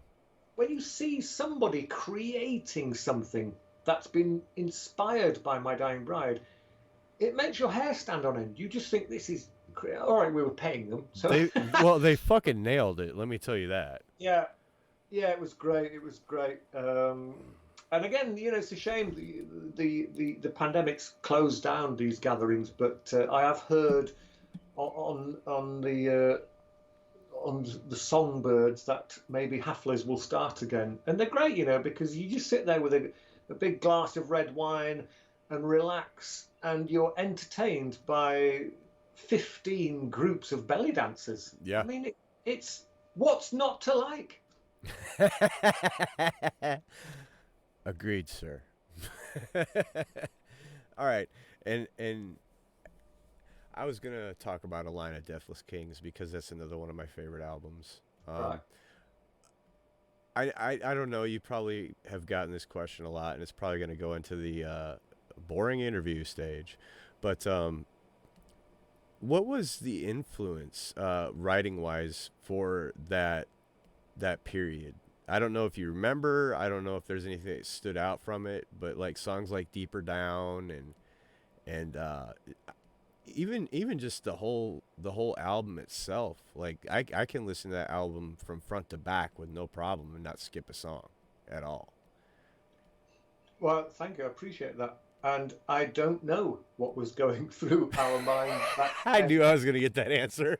It was a long time ago. It's funny. I remember back in the very early days because it was new and exciting. Every step we took was brand new, Yeah. and doors were opening, and spotlights were being shone, and so you're going to remember that. After about 3 or 4 albums, it starts to get, dare I say, a little bit samey. Yeah. I mean, you're still being creative, and you're doing the very best you can to create the best songs you can. It doesn't feel mundane when you're doing it. You still, the creative juices are flowing. Great, we're doing a new album. We'll go on tour. Brilliant. Yeah. And this is one of the reasons we moved away from Peaceville. We felt we were doing album after album after album without any spike, without any sort of shaft of light, and again, I'm not taking anything away from those albums, but it just began to get a bit similar. And I spoke to Andrew, because My Dying Bride have never had a manager. Me and Andrew are the manager. Yeah. And I said to him, we're just doing the same, not the same thing. We just felt the same. We'd go to the same festivals, and we'd play at the same level at the same festivals, and then at the same level at another festival, year after year after year. And I said to Andrew, there must be more. Is this as good as it gets? Have we plateaued? Have we peaked? Is this it? And is it all downhill from here onwards? Play the US. We thought, no, it's not. It's not yet. There's more. There's got to be more. And as I say, when the there's so many people here in the US that are so fucking thirsty to see you guys. I'm telling you. As soon as we get an offer that's realistic, we'll be straight over there. We have an agent in London called Nick Peel, and all the offers go through him. Yeah. And obviously he knows what sort of fee we need to charge, depending on geographically where we need to get to. Of course. And we don't need to make a massive profit, but if we can get somewhere and back with a small profit, brilliant, we'll go. But unfortunately, in the past, some of the reasons we haven't been back to the States, we're not as big as Paradise Lost and Opeth. And so when a venue approaches Nick and say, look, Nick, we can offer My Dying Bride $300, Nick's going to think that's not enough for one air ticket for one member. It can't be done. Yeah. And then we see bands who, I hate to say this, it's the wrong phrase, but I'm going to say it. We see bands who we would consider to be lesser established than My Dying Bride. Yes. And they're touring from Toronto down to Santiago in Chile and everywhere in between. And we're thinking, how on earth are they affording to do that? And we just put it down to either someone in the band has a lot of money, or the record label are fronting everything, and the band will never get paid a penny for the rest of their career until they've paid all that back. Yep. Or they're simply doing it for nothing. And none of those sound good to me. So I don't know. We will get there eventually. Things just haven't come together for us very well. We've never been to Japan. We've never been to Australia. And these people have been asking for us for years as well. Oh, yeah. So we need to change. And again, as I mentioned before, the move to Nuclear Blast will open doors for us. And we don't mind going to new territories and being the support band. That's fine by us. If we can get to a place we've never been to before, or even back to the States, we don't mind opening for PL or Opeth or someone like that, or even, I don't know, dual headliner, whatever. We don't have to be the headlining band. If we can get there with someone else, we'll do it. We will absolutely do That's it. awesome. I mean, that's also a good attitude to have. I mean, Oh yeah. even though that we know that you should be the headlining band, you know, we'll still go out there and fucking pay that money and see y'all. You know. Yeah, sometimes it's nice to be a support band because it means, you've really got to condense what you do because some of our songs are quite long, and when you've only got maybe 45 minutes or an hour, for us that's 4 songs, and so you Yeah, get on with for it. sure. And the good thing about that, when you've finished, you can grab a quick shower, go out into the audience and mingle and sign stuff and talk to people, then get to watch the main band Oh, that's so and cool. relax Yeah, and enjoy a gig. absolutely. And, a bit of feedback from the fans and stand at the bar and sign stuff and have your photo taken and all that stuff. So being the support band is actually not a bad option. Absolutely not, man. I mean, I I would take it too, for sure. Um, Give me 2 seconds. Give me 2 seconds. Yeah.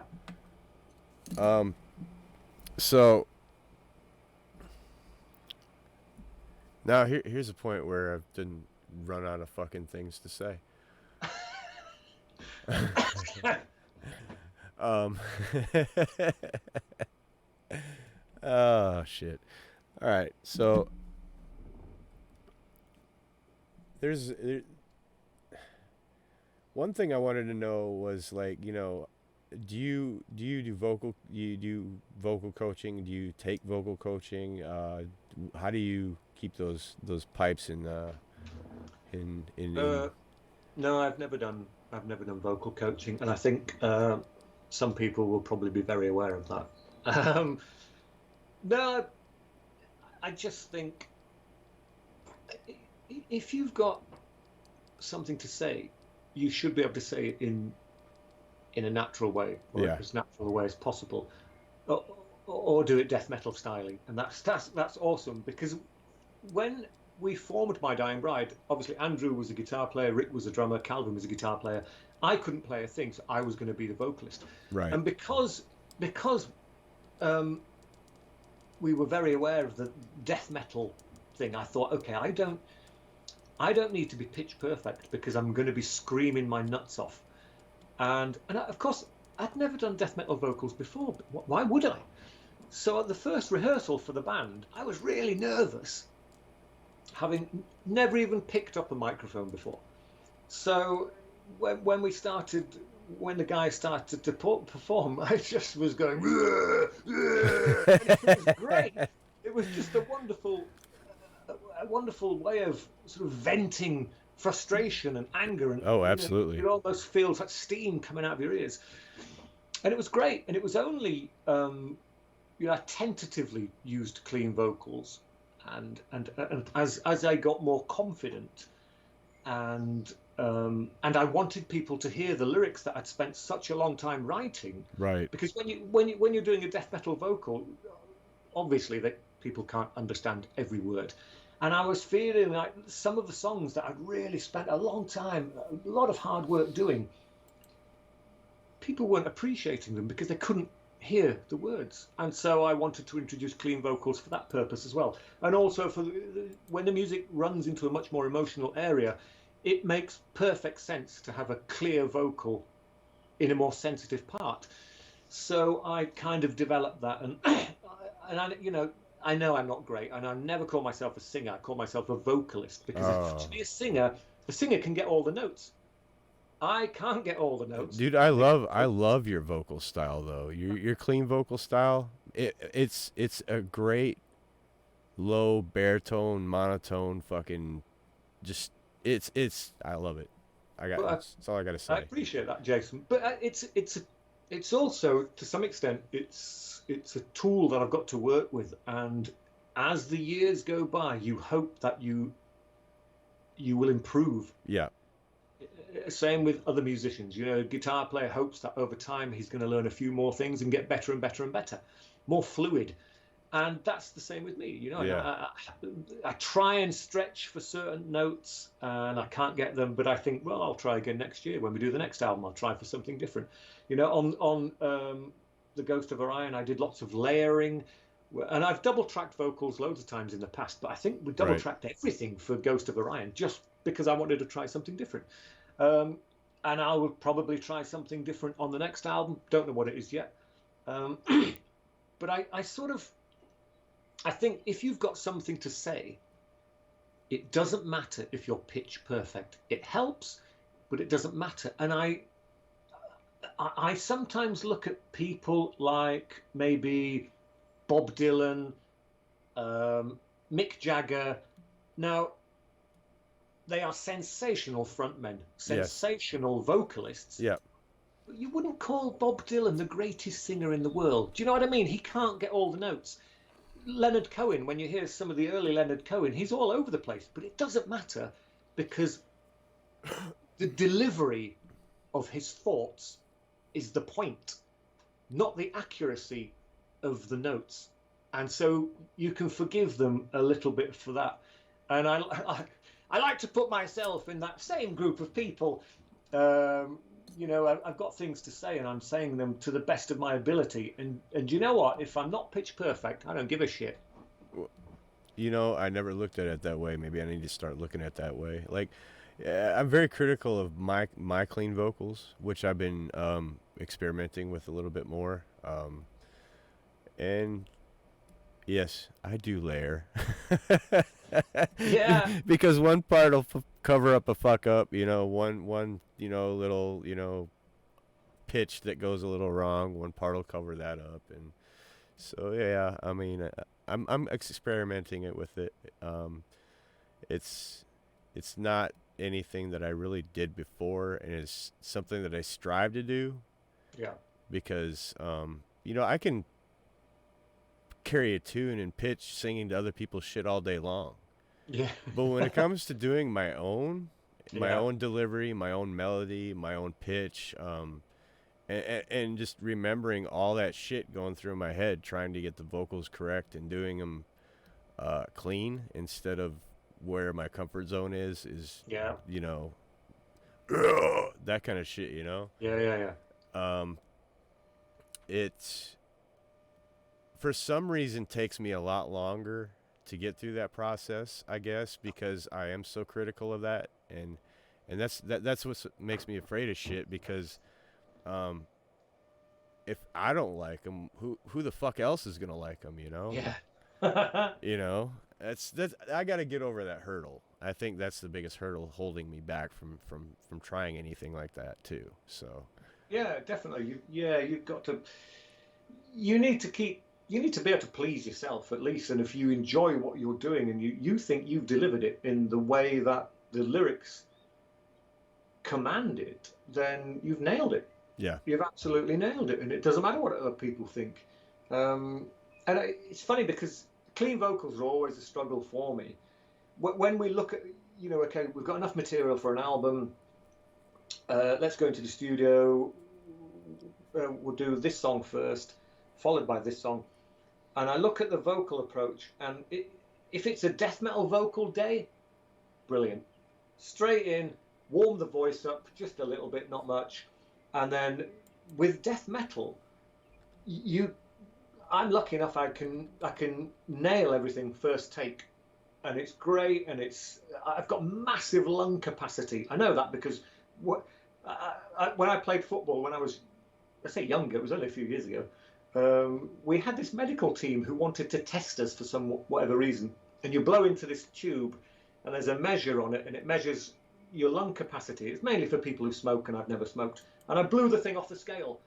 And the woman's like, oh, this must be faulty, we'll try again. And she returned it to its setting, and I blew it off the scale again. And she says, man, you've got massive lungs. Nice. So I can take in huge amounts of air, and then when it comes out, I don't stop until I start seeing stars, and the veins on my head are throbbing like mad.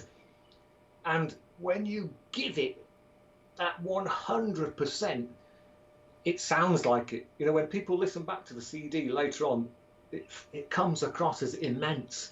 And it's because I'm probably doing damage, but you can't help it. You know, your adrenaline's going, you're reading the lyrics, the music is pounding in your headphones, and you just bring out these roars like God standing on a piece of Lego, and it comes out, and it's amazing. But then you go in and it's clean vocal day at the studio, and it's like, oh God, here we go. Fuck me. Yeah, you do the first line, and you think, okay, I've nailed the first line, and the music stops, and you're like, oh fuck. I didn't Usually nail it the first stops the line. music after the first line, and you think, okay, here we go. This is going to be a long day. Yep. Let's get on with it. Yep. Man, I think the last time I did clean vocals, see, I can go through a whole song with death vocals and not, just one take it. But Yeah. then when it comes to the cleans, it's like 60, 70, 80, 90. I've been up to 200 before, okay? Oh yeah. So, No, it's funny, but you always learn something. Every album, you just learn something new. It might be something fairly trivial, but it's something that is new. With some albums, you learn tons of new stuff. Whether or not you take those forward onto the next record is dependent, I suppose, on the music that you've crafted. As I mentioned, we've begun work on a new album, but there's no finished songs yet, so it's difficult to see where it's going. It's like you walk into the rehearsal room, and it's like a musical jigsaw. There's a piece here, and we're going to see if it fits to this piece here. And if it does, great. Yeah, that sounds like an intro to a song. Brilliant. And then we'll write, who's got something else? And there's all these parts coming in, and some don't work, and some do work. And then let's put harmony on that. And it's all very fragmented. So I don't know. Last time I was there, I couldn't detect, is this a death metal vocal section I'm hearing right now? Or would it be more beneficial if there are clean vocals on this section? And then they change into something else. It's like, oh, do you know what? I need to wait for the songs to be completed before even I know, is this a brutal track? Is this a sentimental song? Is this a sensitive song? Because when a massive crushing riff is applied to your ears from Andrew and Neil, it's not necessarily going to be a death metal vocal. right. It could just be the start of the next beautiful, clean vocal you've yet to invent. So I can't pitch where I'm going with the new music at the moment. And to be honest, there's not a lot done yet. People were probably thinking, well, when's the album out? Well, it's because of Whenever the fuck it's out. Yeah, because of restrictions, we haven't been able to rehearse every week for obvious reasons. That's coming back quite nicely at the moment. So we're going to get quicker and quicker. So, but obviously I can't give you a date when it's going to be ready, but it's still early days yet. If it's recorded this year, I'll be amazed. I mean, no offense, but we're used to waiting 3, 4, 5 years anyway. So yeah, I don't know what the shortest gap is between our albums, but certainly the gap between Feel the Misery and The Ghost of Orion was the longest. But then life got in the way. Well, so... I mean, a lot of bad things happened in that point in time, and we all understood, and we all felt for you, man. Absolutely. You. I have a daughter of my own, and I couldn't imagine what you went through. Yeah, it's tough, but I'm part of the fathers, the dads group at Candlelighters. They're the children's cancer charity, and my daughter's done remarkably well despite having 2 major operations and losing. She has no spleen, no gallbladder. She only has half a liver. She only has 1 kidney. She's lost something else. She has scars here and scars there, and she had radiotherapy. We were lucky. There are some of the guys I know, their kids are, really suffering. Yeah. It's not a good thing. Let's get into a lighter note. I always wanted to ask you, how do you go about, what's okay when you get ready to record a new album? What is not necessarily your rituals or your mannerisms, or how do you just go about recording an album? Well, most of the time, the music is done first. It's normally drums. So in this instance, Jeff will go in first with Andy, and Andy will just do a guide guitar for Jeff, and Jeff will nail the drums because Jeff's bloody brilliant at what he does. Well, of course. And then I don't know who goes first. It's almost potluck with our band. Anybody literally can go in and do theirs next. If you're confident you know the songs and there's a gap in your schedule, you go to the studio and you do the stuff. Because we were lucky. We did the last album. I live in Halifax. The album was done in Huddersfield. That's a 15-minute drive. It's just a handful of miles away. Yeah, it's not bad. Which meant any of us could drop in almost any time we liked. Evenings, weekends, if you're busy during the day, during the week, fine, pop in the evening, do a couple of hours, pop in at the weekend, let's have a Sunday afternoon, great. And at no point during the recording process was the entire band in the studio. I didn't see the whole band in the studio until we were having like a listening day. A journalist flew in to have to do a studio report. And that was the first time every member of the band was actually there, and the songs were sort of 99% finished. There was a little bit of mixing or whatever to do, and it was only then you realise, God, we've been making this album for a year, and it's the first time I've seen the entire band in the same room. When I did the vocals, I went down, and for the first time it's just Mark, the engineer and producer, and me. That's all it is in the studio. There's nobody else there, and that's how I like it. Once or twice Andrew came in when I was getting things wrong. I think Mark must have been in touch with Andrew and said, I think Aaron needs a little bit of a bit of a help, a bit of a boy up a little bit, and can you come in and have a word? So Andrew came in and said, just do your fucking job. Typical Andrew, man. So it's just me in the booth doing what I do, and then me and Mark go for lunch, and then we return and we do it again, and we do it again, and I don't see anybody else. And that was month after month after month. I'm the same way when I do vocals, man. I don't want anybody in my presence, really. Yeah. I do them all myself. Then I'll send it to people and ask for hey, what should I do in this part, or does it sound all right, or should I do something differently? But as far as vocals go, man, it's maybe it's a self-conscious thing, I don't know, but I tend to do my best work when I'm alone. Yeah, and I don't want anybody looking at me either. Luckily in the studio, in Mark's studio, the vocal booth is, well, it's just around the corner a bit, and it's just got a very small glass window, so nobody can really see in anyway, unless they're looking, purposely through it. Yeah. In studios I've done in the past, where you're in the recording area, and there's a huge glass window to the mixing desk, and there's a sofa, and everybody sat there chilling out. That's when we put the curtains up, because I can't do it when people are watching. I think it's because when you're doing vocals, it's not like certain other instruments. Vocals are very emotional, which quite often involves pulling a funny face. Yep. And you don't want people stood watching you pulling these funny faces as you're weeping into the microphone. And it's the same with doing death metal vocals. Again, as I mentioned, you take this enormous breath of air into your lungs, and when it comes out, my face is red, and quite often I'm this is funny, but I seem like I have to do it. I have to do the death metal hand movements as well, and it's almost like I'm pulling it right out of my soul.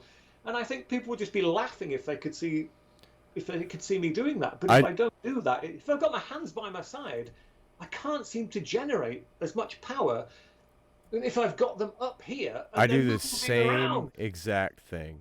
Yeah. I do the same exact thing, and I think that's really why I'm pretty conscious of. I mean, it's fine on the stage, right? It's fine. It's great. Oh yeah, people expect to see it live. But when you're doing it in a vocal booth and people are like looking at you and making those funny faces at you while you're doing your thing. Yeah. And it's like, get the fuck out of here. Yeah. I mean, nobody's. I think even on the first album, all those years ago, I blocked the window and nobody's seen me record a live album, not even the engineer. Yeah. It could be somebody else. Could be. We never know. I'm sat having a cup of tea and I've just asked a friend to come and do the vocals for me. Yeah. Nobody's seen me recording. I just don't think there's anybody that matches your voice, so I think we'd all know.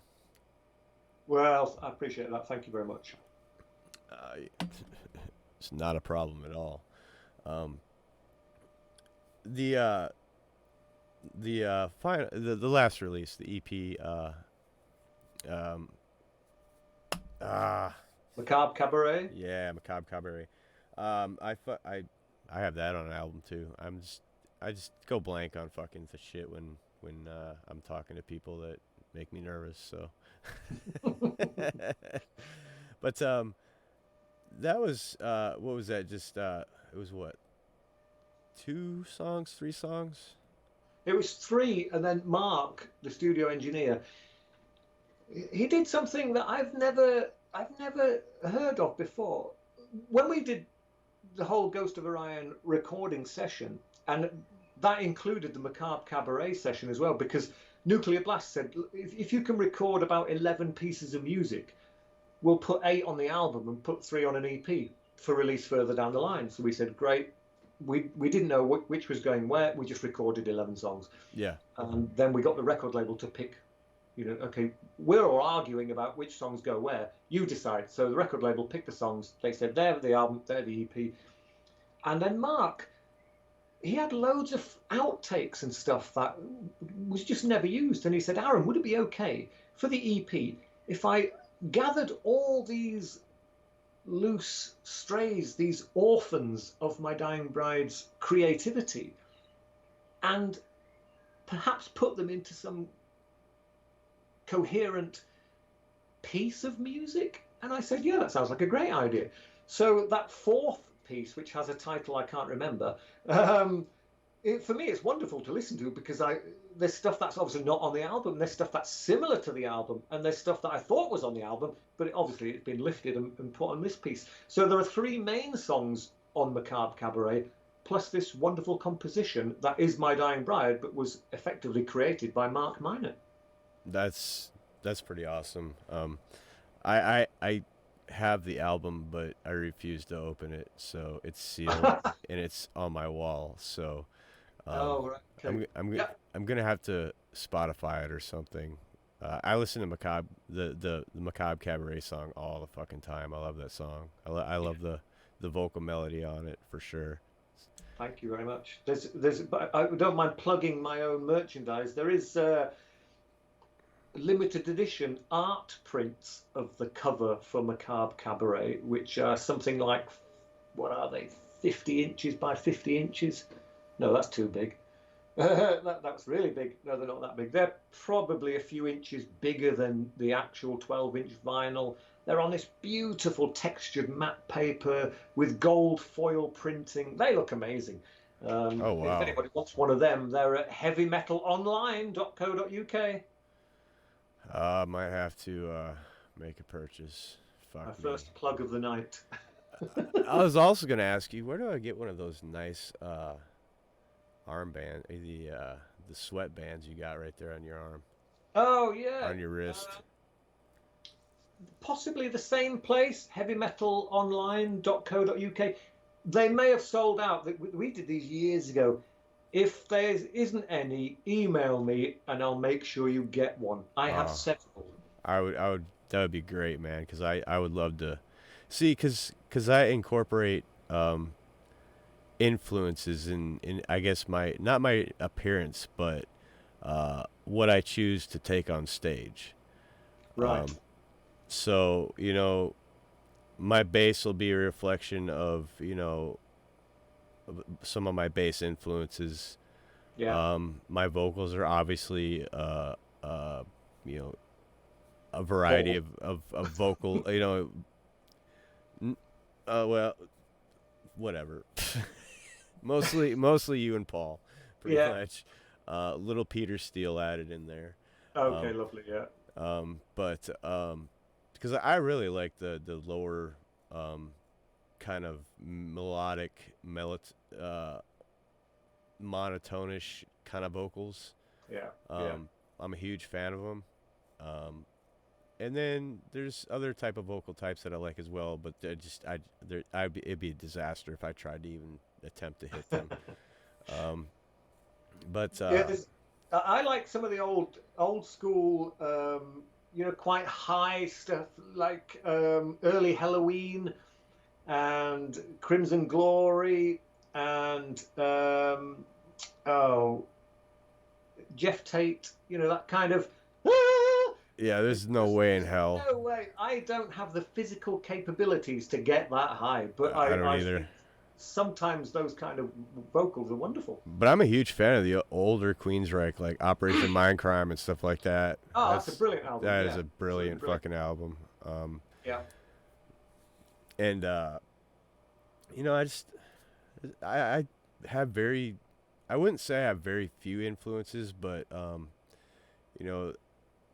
I guess I would, especially in my style.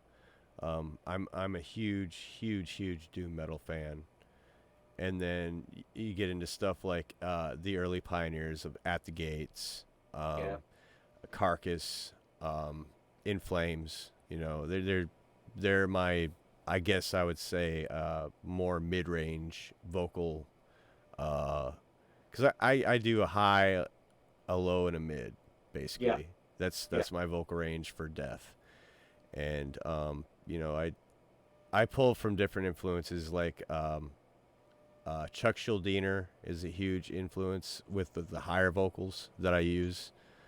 Anders Frieden from In Flames, kind of like the mid range, and then you and Paul pretty much for the low. Oh shit, Yeah. I love doing all different styles. We did. Oh God, it's a song that's still on the live set list. She Is the Dark. Oh God, I love that song.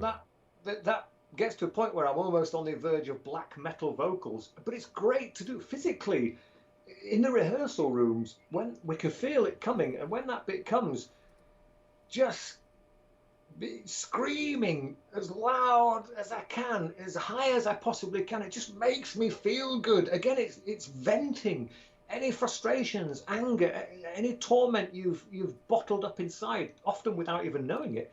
It comes out when you let out this almighty scream, and when the song's finished, I'm absolutely wasted. I'm exhausted because it's a physical thing to do. To be able to sing death metal and black metal in a fairly long song, it's quite a physical thing to do. Absolutely. And after each song, you feel, like you've been punished a little bit. So, but that in itself has its own rewards, and I think it's worthwhile doing. I kind of get a small nugget of enjoyment about being beaten up by my own songs. There's a couple songs that I use for vocal warm-ups, and that's definitely one of them. There's like three songs of yours that I use, which is that song,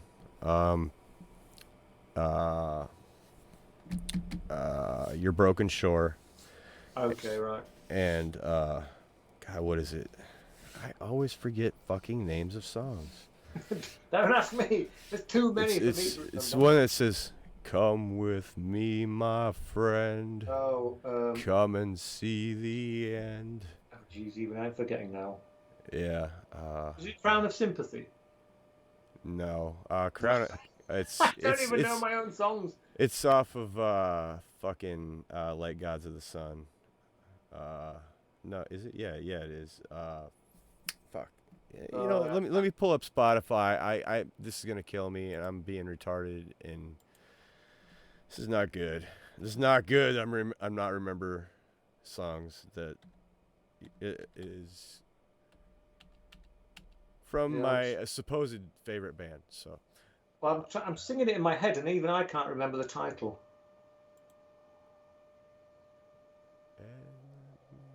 Swallow all your pain. Fuck, it's not even on like the... Man, it's not even on the popular list. What the fuck's wrong with people? There must be some people listening who know the answer. Can't they send you a message? Come on, people. A Kiss to Remember. Oh, of course it is. We even did a video for it. Yeah. Damn it. Yeah, but that's one I use for clean vocal wise, and then like again, November's Doom, I use Adagio. I did a vocal cover of that one. I use see, here I go, forgetting fucking shit again. And I did vocal covers of them. Vito, help me out, man. Help me out, Vito. What was the other one? What We Become? What We Become. I got it. I got it.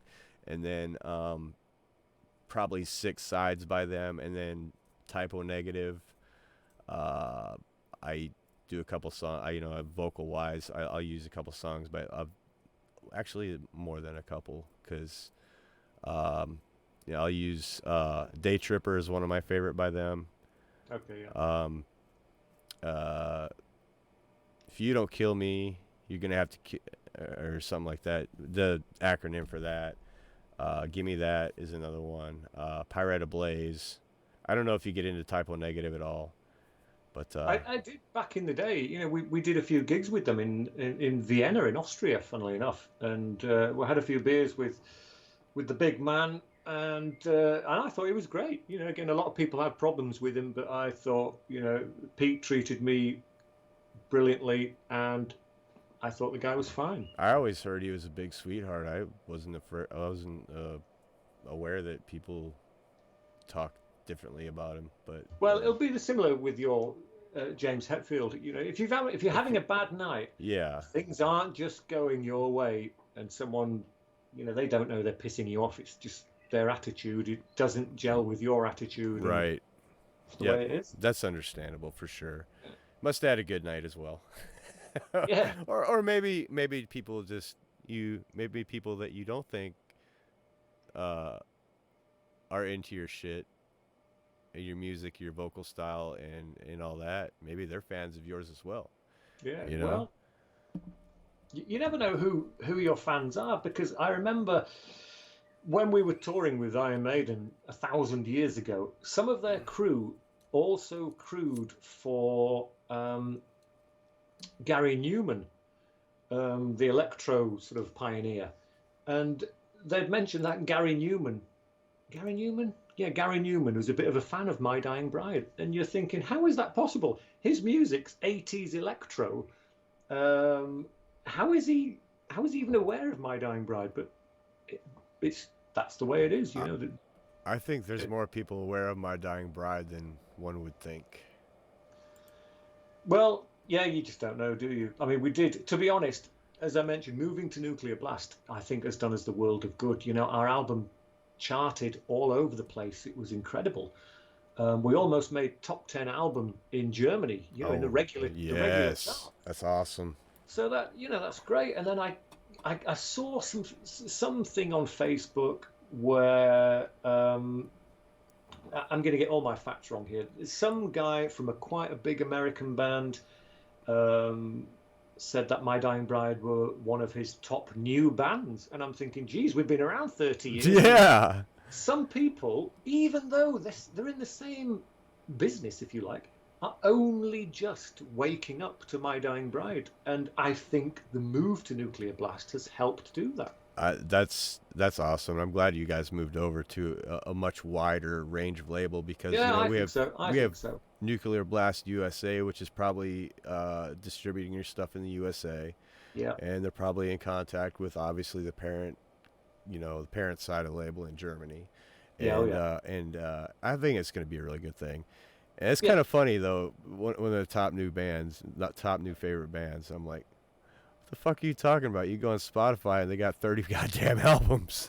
But I remember as well, years ago, this must be, I don't know, a handful of years ago, a dozen or so, when one of the magazines, it was either Metal Hammer, Metal Forces, it could have even been Kerrang magazine, they hold their end of year poll.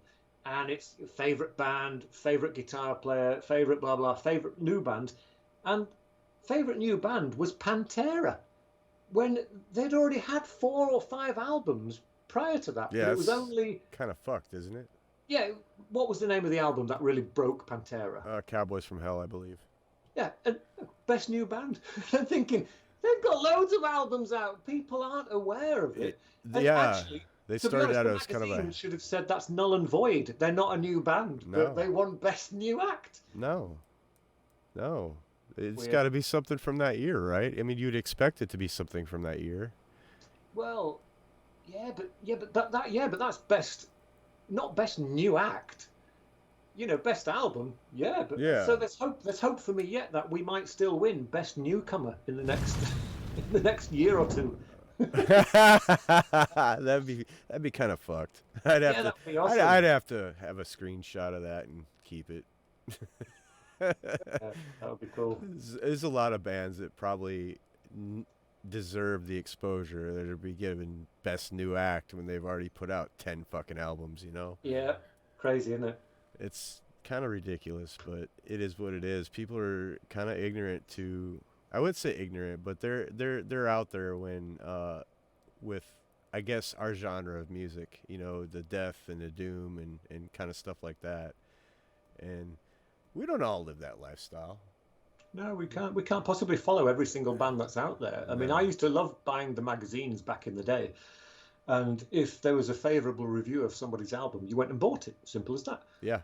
But as magazines have faded over the years and the internet's taken over, there's too many outlets now, and I've lost control of new bands. And with the advent of things like Bandcamp, I just can't stay on top of who's who these days. Yeah. So it's almost, okay, well, I've got a kid now, and my own band is doing good things, and I'm busy doing beer things and Photoshop things. I don't have time to follow all the new bands. I don't have time to be on top of the scene. So when people say, "Oh, have you heard this new killer band?" Normally my response is, "No, I haven't. I have no idea who they are." Who are you? That's me too. Like I'm stuck in my ways and what I listen to. There's certain bands that I listen to, and I'm guilty of not going out and finding new bands to listen to. But like we were talking before we came on air, there's been a few bands that I found through just happenstance. Like I found Hanford, which from the Faroe Islands, which is a doom metal band, and they're just absolutely fucking ridiculously good. And I'm glad that I stumbled upon them, because if you haven't heard them, check them out. How do you spell it? Hamferd. It should pull up in like whatever streaming service you use. And there's this. They opened it with a song called Evest.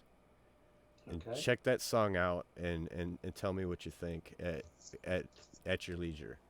Yeah, I'll have a look at that. Parkway Drive was another band that I found out that way just through happenstance, and I really like them. I'm not that familiar with. I've seen the name, obviously, but I don't have time to listen to everything. Right, exactly. Like you said, you have a busy life and all that kind of stuff for sure. Me, not so much. So, music is my life, basically, all the time, every time. Right. If I'm not doing these interviews, I'm learning to play different songs on bass. I'm trying to get better on bass, trying to get to the point where I can do vocals and bass at the same time without, I can't even drive and talk on the phone at the same time. So how am I going to fucking do this shit, So muscle memory. Everybody's like muscle memory. And it's easy for them to say. Exactly. You've also been playing guitar 30 years. I've been playing bass for 7 months now. So, Well, good luck with it. I hope it works out really good for you. It may and it may not. I may just, come to the conclusion that, when the band gets off the ground, that maybe I can't do both, and maybe I'll just stick to doing vocals and hand the reins over to bass to somebody else. But as far as that goes, maybe I'll just keep practicing, and someday I'll be able to sorry, dude, taking the bass back over. Yeah, I couldn't. I mean, I struggle to remember the lyrics. I've written enough songs. You would think I would remember them all, But Listen, it's just you can do it's hard. you can do the Paul Cure thing and use the iPad. Well, I'm trying not to. I'm a big fan of Nick Cave and the Bad Seeds, and Yeah, in some of Nick's gigs, he has a music stand with the lyrics and a yeah, book, and sometimes he invites a fan on stage to turn the page that's because he fucking can't even awesome. manage that. Um, and I sort of, and I've been standing at the side of some big concerts, and the main band are performing on the stage, and there are monitors, actual monitor, not monitors sound, monitors, computer monitors, Yeah, with the lyrics scrolling by. And you sort of no idea, you just imagine that, okay, well, if you're in a big headlining band, you must have sung these songs a million times. Again, getting back to muscle memory, you should be able to know the lyrics. yep. But I guess, maybe it's just easier and more comfortable if you've got that safety net. I tell you what, Having the words right there, you can just chill out rather than rack your brains to yeah, remember it. Because when you fluff the lines, okay, some people love it when live things go a little bit astray. And other people get frustrated that you can't remember the lyrics. So I try my best to remember them all, but I can see a point in the future when I might need some help. I give Paul shit all the time, and I'm guilty of it. But at the end of the day, I'm probably gonna be that guy that has the iPad with the lyrics on it as Yeah, well. So, yeah, I yeah. mean, It's fine. There's only so much capacity our brains can store. And when you've got other things, well, when you're writing 10, 20-minute songs and you've got a book of lyrics, come on, you can't expect somebody to remember all that kind of shit. And yeah, I do the same. Like, I squeeze a book of lyrics into maybe a 4 or 5 minute song. There's really yeah, not much dead space. So, and I try not to use the same shit over. Sometimes I do because it calls for it. yeah, yeah, But I try, I'm not that typical verse, chorus, verse kind of guy. yeah, yeah, yeah, Because it's just not the way I write. Because there's different, as in doom metal, there are some verse, chorus, verse doom metal bands, and yeah. Oh, yeah, of course there is. then there aren't. The way I guess compose a song is not verse, chorus, verse. It may be riffs that will repeat, but there'll be totally different vocals, Yeah. lyrics over top of it. So, We did a lot of that. In the early days, we tried to not repeat ourselves too much. But we're guilty of doing it for the Ghost of Orion. But we did it on purpose, almost as an but exercise, it was because perfect. we've done so little of it in the past. We thought, right, that sounds great. What you've just done there. Can you do it again here, and also here? And I thought, yeah, but is that My Dying Bride? And it's like, let's just try it. And it sounded good, so we kept it. I tell you what, man, the chorus to Your Broken Shore is just, I I don't know. I can't even put it into words. Like, it's probably one of my favorite choruses. And I know the meaning behind it too. So that Right, makes yeah, it just that much more powerful. yeah, yeah. And It's a good song. I really like the cleans mixed with the the death the death vocals, and Yeah, and the delivery, where it's the death vocals are carried out on the end of that part, and then the cleans are like blah blah blah, like close together and not carried out. well, that song is on the current set list. Oh fuck. So You when we know, come to the States, we'll be doing it. oh please, please, please, please, I have got to hear that one. You know what? I don't think there's enough fucking time or energy that you guys would have for me to want to listen to every fucking song that I want to hear. Yeah, Like, it would well, probably be like a 5-hour set list, to be honest with you. yeah, well, we're too old for that, but we'll see what we can do. Yeah. Talking of time, Jason, it's getting a little bit late. I'd like to see my daughter before Oh, absolutely, before absolutely. it gets too late. I mean, I know she'll be in bed now, but I like to go and just beat her up a little bit, let her know who's the boss. Absolutely. I mean, you got to cherish every moment, brother. Oh, And hell yeah. you absolutely got a second chance. She got a second chance, and I am Yeah, so fucking definitely. happy for that outcome. Yeah. But hey, I I've had a great 2 hours 20. It's been a really good conversation. I've really enjoyed it. At no point have I kind of rolled my eyes thinking, I hope this is over soon. It's been good. It's been flowing. Yeah, it's been interesting. I If it wasn't for the time and the fact that I was also busting for a piss, then I'd happily stay on for another hour. yeah, I'm about busting for a piss as well. So I'm glad you're calling I'm an it. old man. I'm 43. I'm up there close to you. I know you're a little bit Uh, older than I'm me. 52. Yeah. Yeah. Yeah, I mean, you're still fucking killing it, man. It gives me hope for, at least a good, you know, yeah, 8 more years. yeah, definitely. Yeah, keep you know, at it. Yeah, you know, but you know, everything for me is in the infancy, and I'm hoping it goes somewhere. But if it doesn't, I'm just gonna keep to my solo stuff. I sent you some of it when we first started working on it, and that was kind of a tribute to you guys. The right. song that I sent you was pretty much a tribute to my dying bride. But yeah, man, I appreciate you absolutely coming on and talking with us here. It really was a great interview. I had fun. Yeah, I did as well. It was good. That. Thank you, Jason. I It's appreciate the time as well. it's probably a good 20 years in the making, but Yeah. it was very awesome to talk to you, and I greatly appreciate it. And Yeah, I hope the people who listen to the podcast as well, I hope they appreciate it as well, and hopefully they'll enjoy some of the music as well, which will be added. Um, I could have added another 50 songs, but I didn't know how long you had. But I think it shows that there's quite a lot of diversity in my music choices. absolutely, There's all kinds of weird and crazy stuff there, and as I said, I could have added loads more. But yeah, I hope people have found this conversation interesting and enlightening to some level. And I've certainly enjoyed myself. I absolutely enjoyed having you, man. I appreciate it.